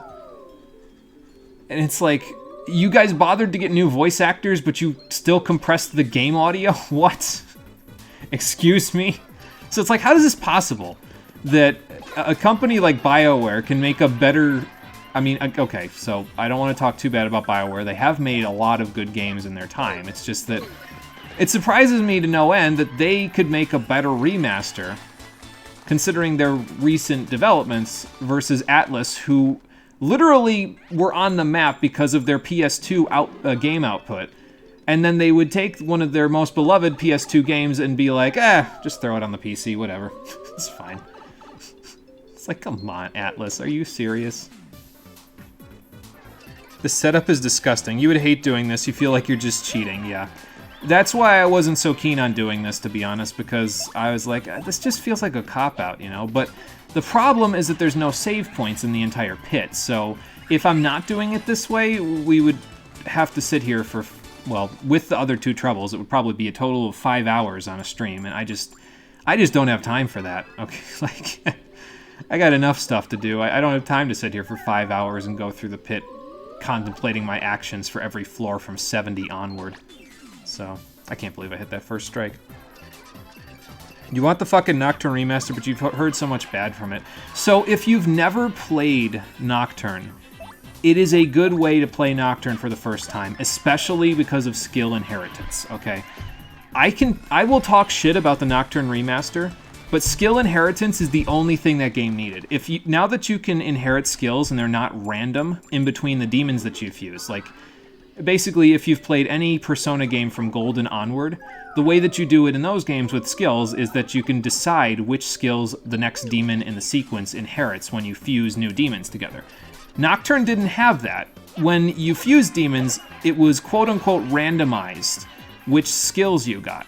And by quote-unquote randomized, I mean it tiered skills so that you would get worse skills more often in the randomizer. Probably, I don't even know if that's due to a glitch or if that was intentional, but like, lower tier skills had a much higher chance of showing up in the randomizer with, like, it wasn't even just completely randomized. It was pseudo RNG, where the lower tier skills had a much higher chance of showing up than higher tier skills, which means that the further along in the game you got, the worse fusion got, because you'd have to spend hours and hours in the fusion room trying to get like Agidyne or Wind Cutter or literally any endgame skill had such a low chance of showing up that you'd have to spend hours in order to get everything you wanted. But now, thanks to skill inheritance, you shave like 15 hours off of the game because you don't have to do all that shit. And that's fantastic. It's all that Nocturne really needed, aside from a better audio sampling. It has skill inheritance. It doesn't have better audio sampling, but there's... I don't know, there's just stuff about it where it's like... I don't know. They could have fixed a few other things, I guess, while they were bothering. Like, it just feels weird that they would bother to get new voice actors, but then not fix some other things about the game and just leave them the way they are. So, but yeah, it's a good way to play Nocturne if you've never played it before. I wouldn't even remotely recommend playing it on the PS2 or getting it on the PSN anymore, because that version is just... It doesn't have skill inheritance, which makes it directly inferior to the other versions, in my opinion, personally, so... Persona's the favorite child of Atlus. The remake remaster won't be good unless it ends up lining someone's pockets with Persona money. Yeah, I guess that's fair. It's just one of those things. It's like, it's their cash cow now, so they just said, whatever, just throw it on because we're not planning on making a ton of money off it. But it's a well-beloved game, Nocturne. It has a pretty large following. I mean, a lot of the SMT crowd really loves Nocturne, even if they mostly came into the series later, like with 4, with Apocalypse, or even with 5. If they've gone back and played Nocturne, they've enjoyed it, because there's it's just something about it. I don't know. The story's oppressive, but it's hopeful in a way. The gameplay is somewhat frustrating at times, but it's always rewarding when it feels like you finally get the right combination of demons and skills and the right strategy in battle to overcome something. And I don't know, it's well-liked, but it's well-liked for a reason. There's a lot to like about it. It's just, apparently Atlas doesn't like it themselves for some reason now. Because they decided, just throw it on there. Get new voice actors, but don't fix the other problems, because the voice acting, surely, is the single most important thing that everyone was worried about. So, I don't know. Maybe I'm the only one. Alright, Conker, take it easy. We'll see you either later on this stream, or we'll see you next week, depending on how long the pit uses up my time here. But take it easy, we'll see you. If I see you next week, I will probably be in less of a good mood. Because even though I'm a little bit lower on my vitamin D amounts now than I usually am, next week I will be probably at where I normally am with vitamin D, but I'll be playing a game that I like a lot less than this one. So, what floor are we on anyway? Both the Etrian Odyssey Untold were okay. We haven't seen a new EO game in almost 5 fucking years. EO 6 is literally on your list with Golden Sun 4. Mario's a bloodthirsty monster right now. Yeah, he certainly is. Oh, we're on 40 already. That's nice. We're almost to where we were. And that means we're almost to where the trouble is. Good. But yeah, there's a lot of games where it's like, man, I really wish they'd, like, you know, actually release, like, plan on making it again. Like, I'm in the same boat as you with Etrian Odyssey 6 or Golden Sun 4 with Dragon's Dogma 2. Like, I like Dragon's Dogma a lot, but it has some serious jank that could be ironed out completely in a sequel. And it was made by the Devil May Cry developers. So now that they're done with DMC 5, or I shouldn't say DMC 5, Devil May Cry 5, it's not quite the same thing. DMC is that bastard child of a game that no one likes to talk about. But yeah, it was made by the Devil May Cry people, so they seriously... I mean, it's not that they have no excuse now, but I would love to see them make a sequel and iron out all the jank that it has, but the likelihood of them making that is iffy at best, because Devil May Cry 5 came out, like, what, 3 years ago at this point, so... Unless they're really taking their time, I don't know. Yes, it does. You've got friends that played... Oh my god, yeah, it's... I love the good parts of Dragon's Dogma, but I hate the jank of Dragon's Dogma. I love the giant monster fights. They're essentially Monster Hunter World fights, or any Monster Hunter game fights, really, with a little bit more... There's more tight combat to it, I think, than some of the Monster Hunter games, even. I think only World started to approach Dragon's Dogma in terms of the monster hunting and fighting capabilities of Dragon's Dogma. So...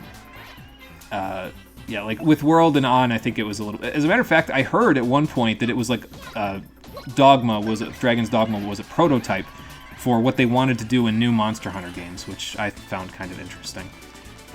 But, yeah, only Monster Hunter World has really started to pick up on the void that Dragon's Dogma left with fighting large monsters. The trouble, and that leads me into this nice seg, leads me directly into the topic that I brought to the stream for today, that I was planning on talking about anyway, is that there's a lot of stuff in between all those large monsters that you can hunt, and none of them are fun to fight. Like, I had a situation in Dragon's Dogma when I was playing it last night, where I was walking off towards a healing spring in the game, because if you go to a healing spring, you can get spring water, which is a good healing item.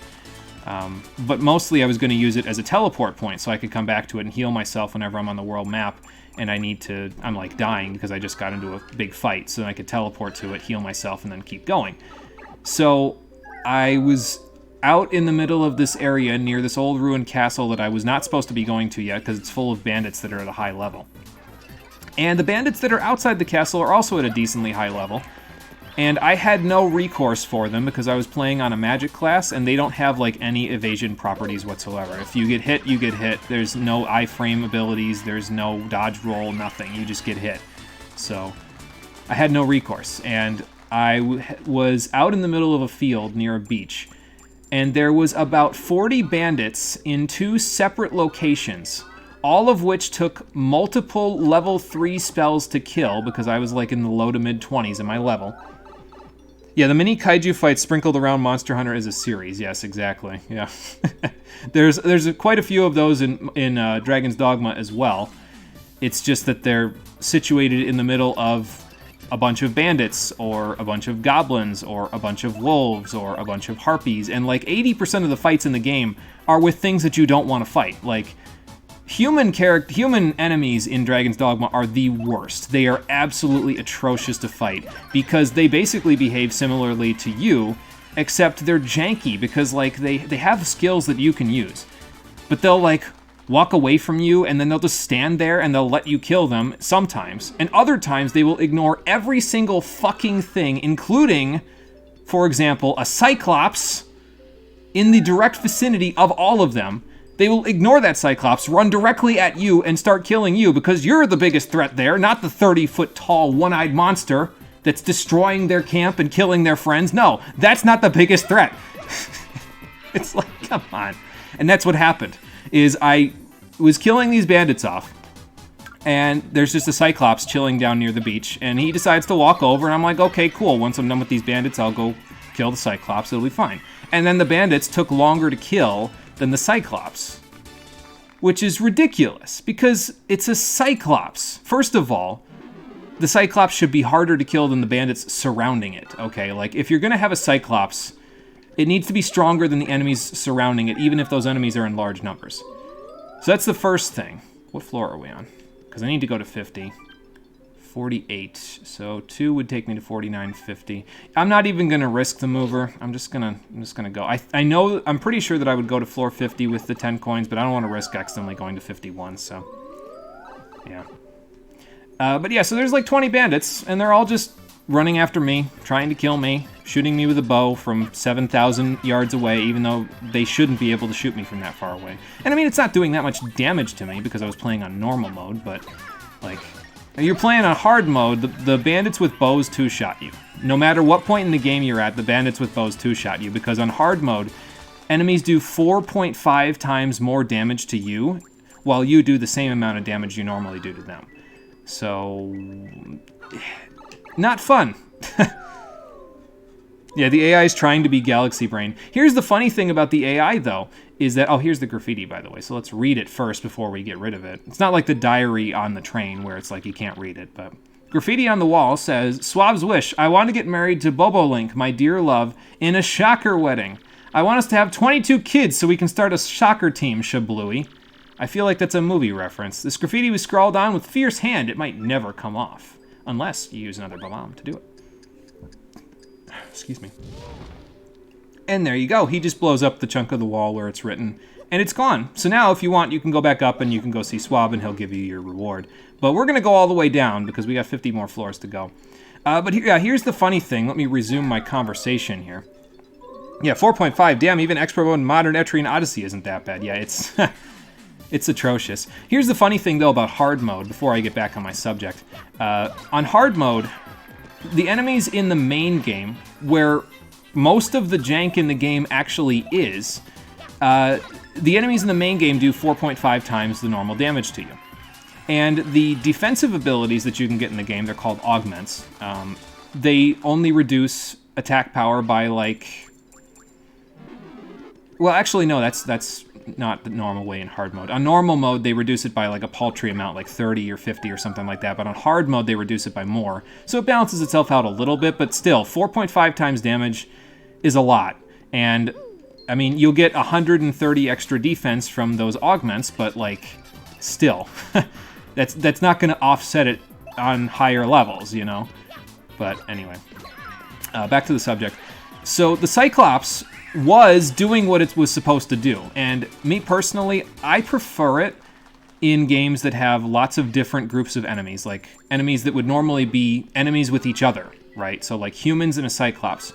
Mortal enemies. No human should be able to control a Cyclops unless they're like channeling dark powers that the evil bad guy of Doom is using in the game or something, right? And that happens in Dragon's Dogma. There's a cult that has Cyclopes, however you say the plural of it, and they use them because they're a cult, so of course they have dark magics that they can use to, manipulate a Cyclops or other enemies to fight you.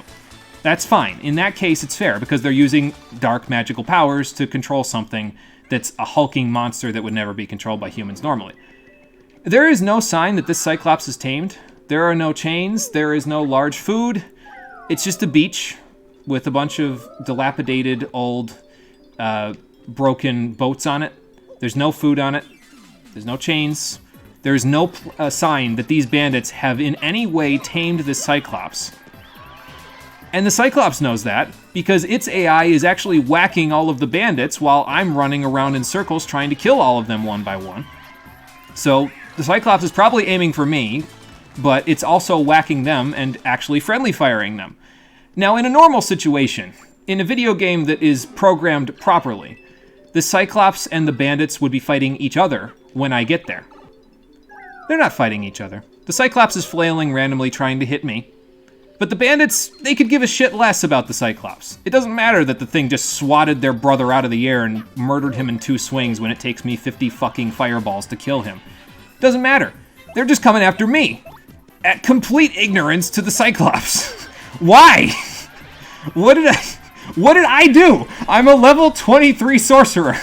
I'm not even that strong yet. You don't even know who I am. I'm not famous in the game world yet. Why are you coming after me? Like, I understand living out in the wild and having no food to eat or some shit like that would make you a little delirious, but, like, eat the Cyclops, then. Obviously, you guys like him because you just let him fucking kill you. Come on. So that's one of those things about games, right, that it gets me when, this has happened mostly in Western RPGs, where the player is the only target of the enemy's ire. Even if the enemies would normally be mortal enemies with one another, they just target you. And it's just like, it's one of those things where if a game like knows that and says, yeah, that's pretty stupid, let's program it so the enemies fight each other, especially if they're mortal enemies. I love it when they do that. But when they don't do it, I hate it. It's just, I don't know. Shit sounds like Inferno mode in a Yeast game. The beginning of the game, appropriate level, under-geared because the next dungeon has your next armor upgrades and it gets hit for 91 damage when you have 109 max HP. Yeah, and that's about right, actually. Although, there is an augment on one of the classes that I actually like playing in Dragon's Dogma. It's a Mystic Knight. It's a combination of like a melee class and a magic class. And the level 9, which is the maximum level augment that you can get for the class, it makes it so that when you are at critical HP, which is 25% or less of your maximum health, all physical attacks across the entire game do 1 damage to you. It doesn't prevent magical attacks from killing you, but you could get hit by a bandit swinging their knives, or you could get hit by a condemned gore cyclops, which is 50 fucking feet tall, covered in armor, and has a spiked club the size of the Empire fucking State Building in his hand, swinging it at you in an overhead swing that would probably collapse the ceiling on top of you, and you will still take 1 damage. As a matter of fact, there's a grab in the bonus content of the game that an enemy does, where they basically swat you to the ground, and they take 10 fucking seconds to charge up their hammer into a skill that warriors can use in the game, and it takes like 10 seconds to normally charge up, but it deals like atrociously large amounts of damage. Like, you can one-shot most things in the game with it. So in the bonus content of the game, they actually included an enemy that can do that. And they get you in a grab, and they throw you to the ground, and then they charge it up, and they swing at you. And normally, without that skill, it one-shots you. Like, it doesn't matter how much health you have, it just one-shots you. I think that's on hard mode, though. I think on normal mode you can survive, but not in hard mode. But if you have this skill, if you have this augment equipped, you just take 1 damage from it. Like, the throw does 1 damage, and then the attack that normally destroys your entire everything just does 1 damage. So it is funny as fuck, actually, yeah. And it totally cheeses, like, any particular difficulty you'd be having with harder enemies. Like, are the bandits giving you trouble in this area? You want to fight the Cyclops? Well, you can't kill them faster, but you take 1 damage from them, so now they're no more than a nuisance, basically. And the funny thing about it, actually, is the way that the game's mechanics work is that the damage that they deal is directly tied to the amount of stagger and knockdown that they can do. So when they deal 1 damage to you, it means they'll never stagger you, and they'll never knock you down. And that's normally a big problem with bandits, because their bow skills can stagger you and knock you down, and obviously that interrupts everything you do. But now, you don't have to worry about it, because they just do 1 damage. So, there you go. This is the badge that I wanted, by the way, is the double dip badge. It will allow me to tattle on the boss while still taking no damage, and the boss of the pit, while still taking no damage, and then we can kill him on the next turn. So I'm going to equip that right now, real quick, while I'm thinking about it. While I'm still on the tangent, but I'm doing this while I think about it. Oh, I never sold that power-up defense down partner. Maybe I'll do that once I get out of here. Is it faster to just run into enemies instead of going for the first strike? Yeah, probably, actually, because I have Chill Out equipped, so, like, I don't have to worry about them attacking me. It's a fair point, actually. I think I'll start doing that, because then we don't have to waste the first turn watching Mario attack them, so I'll do that. But yeah, like, that's the thing with Dragon's Dogma, really, to me, is that it's fun to fight a chimera and have to time your blocks properly so that you can knock it over and then kill each individual part of the chimera, because each individual part of the chimera can do something different. The lion is powerful for melee, the lion's head is powerful for melee attacks, and it has a lot of AoE that it can do with its roars and everything. The snake on its back can spit poison at you, and the poison makes it harder for you to kill everything else. And the goat's head that's on it casts magic at you, and some of that magic is pretty powerful, so there's a lot to do, and there's a lot to micromanage in the fight. But it's fun, because you can perfect block them with a fighter, or you can dodge around them and attack them at their weak points with a strider, which is the ranged/knife class. Or you can hit them with spells as a magic caster to silence them or make them slower or anything like that. It's fun to fight a chimera because there's a lot of moving parts that you have to account for. It's fun to fight a cyclops because there's a lot of moving parts to account for. The cyclops may be armored, but you can get the armor off by using spells, or you can climb on the back of its head to make it try to get you off of its head, and then you end up removing its it removes its own helmet trying to get you off of its head. So there's moving parts, and it forces you to use some strategies that you wouldn't normally use. Fighting everything else, though, yeah, it's just not that interesting. It's either you get knocked down over and over again while they mostly deal chip damage to you, or you don't, and they just die immediately because they jank out and they don't have, like, they just stop attacking you for no reason. The wolves are the worst as well. Well, they're not the worst. They're not as bad as the bandits. I'd say bandits are the worst enemy in Dragon's Dogma, but wolves like to run away from you, and they're really fucking fast, and then they just lunge in at you, and they'll knock you down. And it doesn't do that much damage, but then they grab you on the ground, and it's just a nuisance because you have to, like, wiggle out of it with the left stick and everything, so... Oh, good, we're actually starting to get experience again. Nice. Yeah, I haven't mentioned that. Now that we're down on the lower levels, we'll actually start getting experience because there are new enemies here, and we'll even see some enemies that we saw in the Glitz Pit by themselves originally, like that Dark Cross, so... It says you'll start fighting them outright, immediately forgets and goes for a first strike. Yeah, I have done that a few times now, haven't I? I guess it's just force of habit. Whoops. I'm not used to chill out being equipped. Oh well, there we go. Hopefully I remember for the remainder of the pit. But yeah, we'll start actually earning experience now if we start fighting certain enemies like those wizards that were in the final area. And I think once we get down below floor 70, we'll start seeing enemies that are exclusive to the pit itself. So then we'll start seeing stuff that will actually give us some experience, because it's made for these endgame levels, you know. So, yeah, there's my rant about Dragon's Dogma. I like the game, and I like the parts of it that are good, and fighting large monsters in the game is a lot of fun. There is no feeling in... There are very few video games that give me the same kind of dopamine injection. Oh, that guy's got a life shroom. This is going to take 2 turns now. That's fun. I guess I'm rally-winking.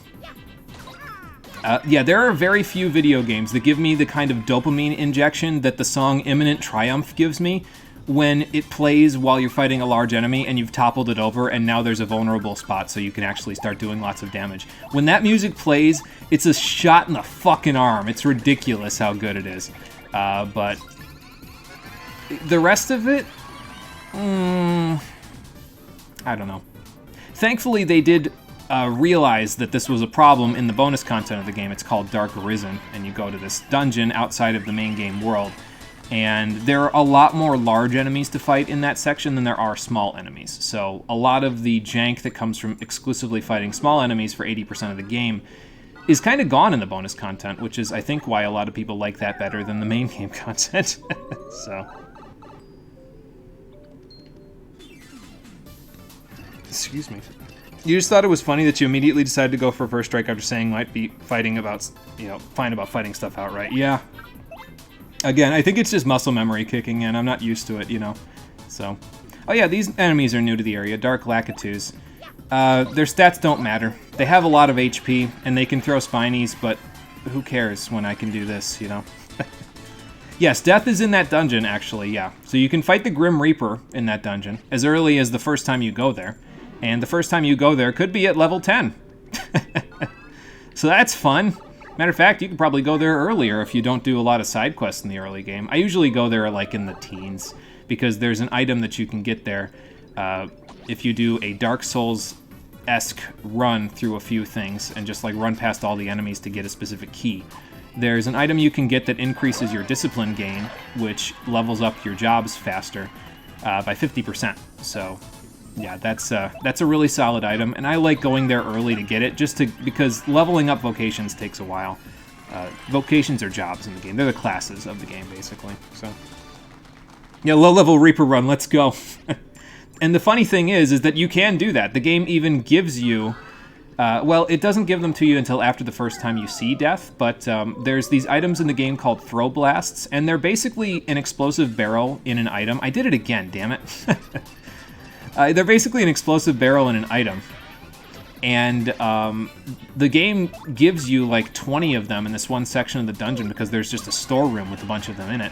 And you could throw those at death repeatedly and probably kill him with... not that... you'd need more than that in terms of throw blast, but you can find those all over the place in Bitter Black Isle, which is the dungeon in the bonus content. So, yeah, you could probably kill death with throw blasts. I've never done it, but... it's there. I usually like to fight death outright, which is funny because a lot of people don't fight death outright. Sorry, Mr. Mover, I gotta skip you again because we're on the funny floor, but that means there's a new badge directly below me, so I can't skip anything. Oh, I was gonna say, is he gonna pop up on the pipe there if I do this? But no, he walked off of it before it could pop the pipe up, so...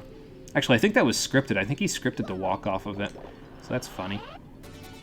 If you don't want to tattle on the thing and you don't want to take any damage for this part because you don't have as many power rushes as I do, you could equip Double Dip Partner, which instead allows your ally to use 2 items in one turn. It's the same FP cost. It's 3 FP if I remember correctly, so there you go.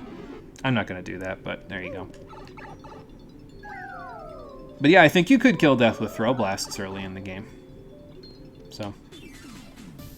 Hell, there's a boss that you can kill early on in the area with Throw Blasts that will let you get a second item from those locked doors that I was talking about, where that ring is behind. So here are regular wizards, by the way. We fought dark wizards in that they're part of the Palace of Shadow. You know, I could tattle on these now that I think about it, because I'm just going to multi-bounce them to death immediately after this. So let's tattle on them. Why the hell not? Just so I can see what they've got. Sounds like a certain optional boss in Golden Sun. And see, here's the funny thing, though, is that people will kill these enemies with Throw Blast to get through the area faster. I like killing them normally, though, because, like, the thing that you can kill to get the second key is a gazer. It's basically like an all-seeing eye from a Dungeons & Dragons setup, except it's, like, living large. It's, like, as big as a Cyclops, basically. And I like fighting it legit because there's a lot of places in the room that you can hide, and then you can make it, like, hit itself in the eye with its tentacles, and that knocks it on the ground and makes it vulnerable, so then you can whack the eye, and there's just a lot. It's, again, I like the parts of Dragon's Dogma. There's a lot of moving parts, and you have to strategize around the things that the bosses do and the enemies do. I don't like it when it's just trash mobs that are somehow stronger than the big guys. Again, why would you have 20 bandits, in which case one of those bandits takes longer to kill than the Cyclops did? Like, once I killed those 20 bandits, the Cyclops took like 5 minutes to kill. And again, I was not optimized in any way. I had not upgraded my weapons. I was like a level 4, like 4 vocation level sorcerer, or 5 vocation level sorcerer. I had a decently leveled spell, but my equipment wasn't that good. So I don't know. Anyway, that's a wizard. It's a part machine, part organic, centuries old thing. Max HP is 10, attack is 6, defense is 3. Yeah, we're going to start getting into enemies with more defense than 2 here, which is not really anything at all to worry about here, but you know. It uses magic to attack, heal, and alter your condition, so stay on guard. Its defense is high. We can totally take this thing. That is correct, Goombella. I can totally take this thing by doing this. I think the highest defense of anything in here is like 4, though, or 5. Maybe a Chain Chomp would have higher defense. Maybe they'd have 6, but yeah, it's... With this setup, it's not really a problem now, is it?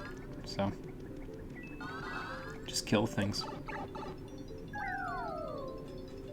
Assuming you fight it after it takes you to the optional dungeon, you can get a Ginny that lets you cheese the fight really hard.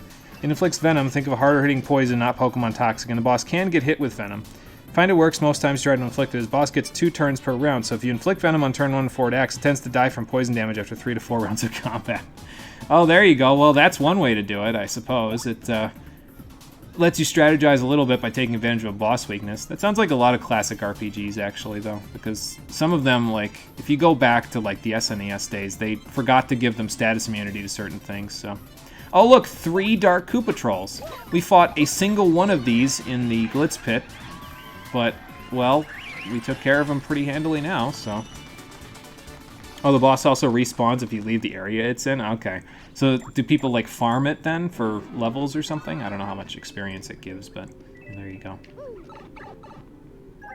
You can literally farm it with Venom. Yeah, that's what I figured. Usually when you can respawn a boss, people use it for a farming technique of some kind. So, don't think it's efficient enough for that. Okay, well, I mean, that's fair enough. I first striked again, didn't I? Damn it. Talking everybody's ear off here, and I'm not thinking about what I'm doing in the game, so... Takes a second to leave that area and get back to the boss. Oh, okay. Gotcha. So it might not be as efficient as it could be. I suppose now that I'm done with my rant about Dragon's Dogma, I can talk about what we're actually doing here, because we only have 27 more floors to go. So the pits, starting from level 70 onward, you'll start seeing, again, enemies that were exclusive to the Glitz Pit, enemies you fought in the Palace of Shadow, but by the time we get to floor 80, it'll just be enemies exclusive to the pit. And once you get below floor 90, I think, if I remember right, every single fight has a chance to have an Amazy Daisy in it. Sometimes you'll even see 2 if you're lucky, so if you want to level up, those are the floors to do it, although I don't know what you'd need to level up for at that point, because that's the only thing you'd ever need to level up for, is the pit itself. Once you've completed the pit, there's really nothing left in the game that could even challenge you, so... I suppose we'll have that handled pretty soon now, won't we? You honestly shouldn't grind until the second Golden Sun game by farming Wonder Birds. They are recolored Firebird Phoenix enemies. Oh, okay, cool. And that would also make your party at a manageable level for when the import happens, right? At least that's the impression that I got before when we were talking about this previously. Well, Chain Chomps still give decent experience. That's 8 star points, so... Usually spawn with at least one other enemy, including other Wonder Birds. Okay, gotcha. It's funny, though. All of a sudden, I have an inkling to go back and play the original Dragon Warrior. I don't know why. I really like the original Dragon Warrior. I never really got into the ones after the original, though. I don't know what it is, but I think it's just like the feeling of it being... I don't know, it's just you against the world in the original Dragon Warrior, and the whole world just feels like this untamed, unexplored place. And it's a small little RPG, but I don't know, it just... For me, it just always worked better than the other ones. Like, I tried playing Dragon Warrior 2, Dragon Warrior 3, on the Game Boy Color, mind you. And it just, I don't know, I never got into them as much. I haven't tried playing the more recent ones, but I don't know, it just, none of them have ever really appealed to me other than the first ones, so... They get 2 actions a turn, despite being trash mobs, and they can have a chance of running away, but they can revive enemies, including other Wonder Birds, and they give a ton of EXP. Oh, that's kind of nice, then, yeah. I could see that being a pretty decent method of farming, yeah. Imagine being lucky enough to get 10 Wonder Bird KOs in one fight without those things running away. Yeah, that would definitely solve any level problems that you have, so. Speaking of leveling, we've leveled up. We're level 29 now. If I get one more level by the end of the pit, we'll see another upgrade to our audience, so that's kind of cool. But, by the way, whatever you do, do not upgrade your HP at this point, because then that will completely destroy your Danger Mario setup, because it'll max you out at 10, and then you'll have to leave, because you'd have to set it back down to 5. So let's do FP instead. I don't need any more badge points, because I want to stick with the funny number forever, so, yeah. And 77. Okay, not too much farther, then. Not decent. Easily the best way to power level. Yeah, there you go. I didn't know exactly how much experience everything gave, so I guess I couldn't tell you whether it was one way or the other. So, but evidently, pretty damn good. Like I said back in the final boss fight, by the way, sometimes when enemies are on different elevations like that, like with that Swoopula and then the Chain Chomp, it can mess people up when they're trying to do their multi-bounce. Just remember that the timing for multi-bounce is always the same, no matter what level the enemies are on in terms of their elevation. They could be really high in the air, they could be really low to the ground, it doesn't matter. You'll always hit them at the exact same time, so just press it at the exact same time as you normally do and you'll be fine. Don't let it psych you out. Plus, we've gotten so much practice with multi-bounce in this game at this point, like, I think we'll be fine in terms of using it, you know? Imagine getting 5 EXP from an easy kill to kill enemy in this game, and that enemy was in a formation with 2 of them, and they revive each other. Yeah, that's, that would be pretty good then, yeah. That would be a pretty good leveling technique. Alright, well, we're starting to get deeper into the pit, and we still haven't seen Charlieton yet, actually. You can see Charlieton down here, and he will sell you items if you really want them, but they're at, like, exorbitantly expensive prices. Every time you hit every 10th floor after the 50th floor, like, they're doubled the price at the 50th floor, if I remember right, and then they keep going after that. So, like, 3 times, 4 times, 5 times, 6 times. Actually, I think it's more than that, because I remember at one point something being, like, 8 times its normal price when you come down here, when you see him, so... Anyway, here's our replacement to first attack, Bump Attack. If you have Chill Out equipped and the enemies are low enough level, you can literally just bump into them on the field and they die instantly. So it costs 5 BP to use it, but hey, it's not too bad. It means you can basically avoid all combat after this and turn in that trouble at Far Outpost with no problems whatsoever. There's 2 more badges to get, one at level 90 and one at level 100, and we'll go get the both of them. Oh, look, and a Spunnia? Is that what they're called? Spinnia, Spania, Spunnia, yeah.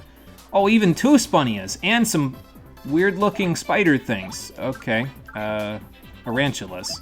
They're basically just the piters from the Great Tree, except with an incredibly large amount of HP. It doesn't matter. Doesn't matter, though. They have no defense, so I guess you could kill them pretty quickly no matter what. They do give a lot of experience, though, as you can see. 14 star points is not bad. So, exorbitantly priced. You are literally sitting on a bottomless wallet again. No demand, little supply. Yeah, I know. I guess it depends on what you'd consider exorbitant. Like, he sells, if I remember right, I saw him before in somebody playing through this, and he sells a Thunder Rage for like 160 coins or something ridiculous like that on floor 90, which is 8 times its normal price, because normally it's only 20, so... By the way, those bristles that gave us so many problems before in the game, we can just jump on them now and kill them. Don't even need a PAL block, nothing, just do it. Just jump on them, kill them, it's fine. Yeah, he's a scalper, basically, yeah. Down here, I mean, I guess it kind of makes sense, because down here you might need those items, but, well, if you have this set up, you don't need those items, so Charlieton doesn't really serve much of a purpose. So. And there's a piter. Tarantula, level 83. I don't know if you can first strike these guys. I don't think I can get my jump up high enough to hit them, and, well, you can't hammer them because they're just a little too high up, but I don't know. I guess it doesn't matter.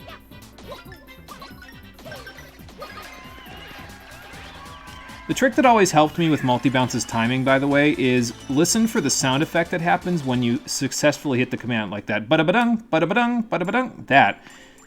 As soon as that ends, there's like a very small delay, and then you can press the A button again. So that's when it always works. That's usually why it works out for me, because it's just like, I just listen for the sound effect, and there you go. And eventually you get good enough at it where you don't even have to listen. You could just, you know, chatterbox over it like I've been doing for who knows how long and just keep going with it, so. Imagine doing this without Danger Mario. Yeah, it would take a while, which is why I didn't want to do it without Danger Mario. Like, my original plan was to just go back down to floor 50 and say, well, technically we did 50 floors twice, so we technically did 100 trials. It's just that we did the first 50 trials twice in a row. And that was originally my intent, because that's the farthest you need to go in order to complete all troubles. But I figured since I didn't have anything else to spend my coins on, and I had an excess of like 3,000 coins by the time I was done selling all of my badges, I said, you know what? I've got all this money. I might as well just spend it. What's the big deal, you know? So, and now that's boring. Just strategize all the way through. It's too boring. We'll do it the dangerous way, even though it's not dangerous at all. Again, this is the most forgiving SOS setup in any video game I've ever played. And just think of how much it would be if I had more last stand badges. Like, I think you can get those from some enemies, like you can steal them from certain enemies in the game, and it would reduce the damage that they do to me even more. So, like, it'd go down to a quarter of the damage, and then a fifth, and then a sixth. Like, we get to the point eventually where the final boss of this area would use a breath attack on me, and he'd deal, like, 1 damage, and I've got 5. So, like, and I'd get it all back from draining it with HP drain. So, yeah, this setup is ridiculous. It completely trivializes everything in the game, so. You're still struggling to do Necromancer. Your normal pace is 3 minutes per floor. That's not too bad, actually, though, because, oh, look, even the Arantulas are being gracious to me. They all drop to the bottom. Make it easier for me to jump on them. Yeah, that seems like a pretty decent clip, though. That would mean about 30 minutes to, you know, get all the way through. Oh, we even leveled up to level 30 before we even got down to the Amazy Daisies. That's great. So. Just scroll right away from that HP value there. We'll get more FP. Not that I need it, but it's there. It sucks having to start all over, but you like it. It's 25 to 30 minutes per section, and then the death floors. Yeah. So that's not too bad of a clip, then, for each section. And it kind of gives you something to, you know... It's an interesting challenge, I think, and it's probably, honestly, more challenging than some of the other things that you do in 14, so... Fair enough. Anyway, we've become a superstar. The next battle, we will have 200 seats in the audience for people. So there you go. And I think that's the last upgrade you get for your audience. I think you can't go above that, if I remember right. Matter of fact, we can even double check, I think, if I go down here. So this is a Superstar Saga now, apparently. So there you go. Excuse me. You'll get Necromancer, then you'll get Lone Hero, because why not? Honestly, you didn't like Heaven on High. Yeah, Lone Hero is the one in Heaven on High, right? I was thinking about maybe doing some stuff with Heaven on High when we eventually... Oh, look, we even got flames spewing out of them now. Boy, those might hurt if we get hit by them.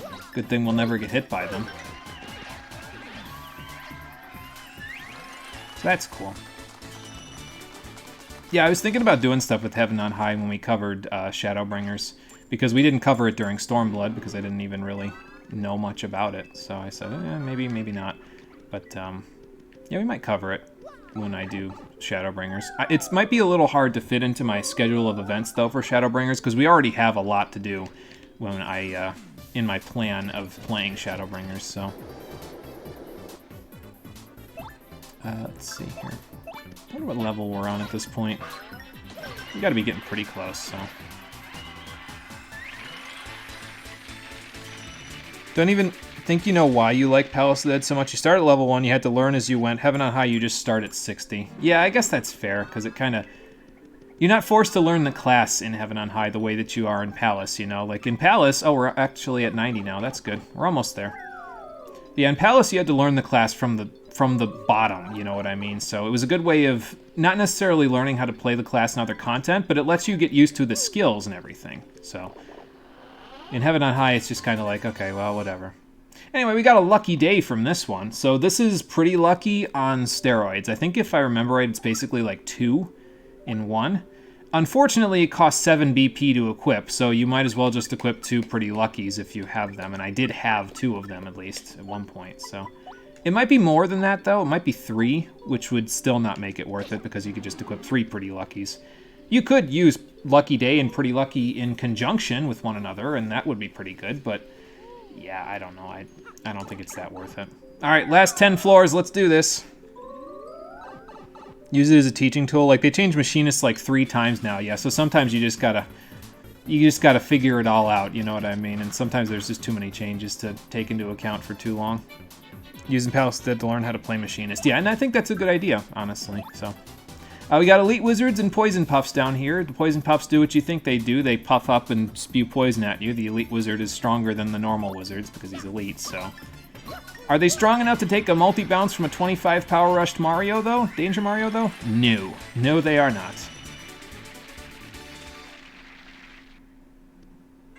But yeah, so Palace of the Dead is a good teaching tool for classes. It's a safe space if you're trying to learn how to use, let's say, a healer, and usually get a decent Q, so yeah. It's a good safe space for tanking as well, if you're not, if you have a little tank anxiety. If you're not a big fan of, like, if you're not really versed with your DPS class and you want to learn it, like you with Machinist there, when they change it. So I think it's a decent place to learn things. And usually runs go pretty quick in there as well, so... At least if you're doing 51 to 60, it does. If you're doing the lower floors than that, sometimes it doesn't go quick, but, you know. Safe space, you're learning by going in solo. Learn or explode. Well, everybody has their own gauge when it comes to learning, you know. Some people just press the gas pedal all the way down when they're learning, that's all. So... Alright, level 93, here we go. We will probably level up one more time before we even get down there, because there's even more enemies to deal with down here. This is a Bobolk. I did another first strike, damn it. I think these are the guys that have 4 defense, if I remember right. No, that was 2 defense, but they have a decent amount of HP, if I remember right, too. Okay, never mind, they don't. I'm just thinking too far ahead of myself here, apparently. Yeah, I think the Dark Koopa Trolls are the ones that have the most HP out of anything you fight in here. Some other things down here will have more defense, but yeah, nothing even stands a chance. Not even the final boss here stands a chance, but there you go. I am back to fucking 600 coins. Again, this game's economy is very lopsided. Then again, I have gone down this many floors at this point, so it's kind of a lot. Ooh, those vampire bats have a lot of HP. Swampires, yeah, they don't have any defense, though, if I remember right, so they're not easy to kill, but they're easier than most things here, along with the Poison Puffs, so which also have 0 defense. But yeah, every fight that we get into here has a chance of spawning an Amazy Daisy in it. It's not a high chance, but it's a chance nonetheless. And, well, if we get 1, we'll get like 50 star points, even at this level. And if we get 2, we'll get 100 star points. I'm pretty sure that's like a fixed thing. If you fight 2 Amazy Daisies, you'll get 100 star points until like... I think until level 50 or something ridiculous like that. Then they start giving less. So, I don't know. There's like... Someone did the coding and like looked into the game's code to see how much experience they actually give. Because the maximum they can each give is 50 as far as I'm aware. Or no, actually, I think at lower levels, Amazy Daisies, even by themselves, give more than that. But I think they still give 50 at this point. So, alright, only a few more floors. Let's see what awaits us in the final few floors here.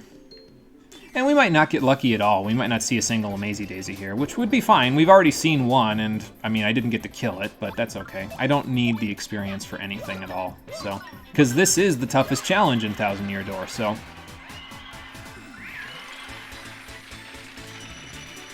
So if you see it, I mean, it would help, I guess, but... It's just adding icing on the cake, really. It's making me see the level up screen more often. This is the only challenge here, is because I might accidentally screw up and give myself 10 HP. So, the level up has turned into a challenge. That's just great. I love how you got so many levels. Imagine doing all 100 trials as early as possible. So, early pit is an actual thing. Several people have attempted it, and basically, you can do pre-hooktail pit of 100 trials. It's very, very difficult, but you can do it. You use Fire Drive, like, a lot, because you get Fire Drive pretty early, and it's a very strong attack. And if I remember right, it pierces defense, too, so... Yeah, it's doable. It's not very easy. It's incredibly difficult, but it's doable. So I don't think I could ever have the patience for it, though, because, again, you can't save. So, like, if you could save at every 10 levels, I would do this just fine. I'd take 2 bonus episodes and do the whole pit, but yeah, since you can't save, you basically have to sit there forever and ever, or use save states if you're using an emulator, and yeah, if I was... that would probably be the only way I could do the pit legitimately, is if I was using an emulator, so... that I could save state. Oh, okay, well, we found 2 Amazy Daisies, and a dude with a shooting star, so this gives me a chance to demonstrate what I was saying, because we're going to level up again from this. Here you go. By the way, make sure you kill the Amazy Daisies, because if you don't, they have 20 attack power, so they will kill you if you don't kill them. That's 97 star points. Okay, well, there you go. We leveled up again. I can't even fucking believe. This is ridiculous.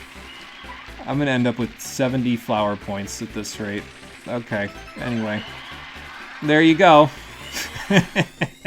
Yeah, holy fuck indeed. And they even gave me the shooting star. That was so nice of them.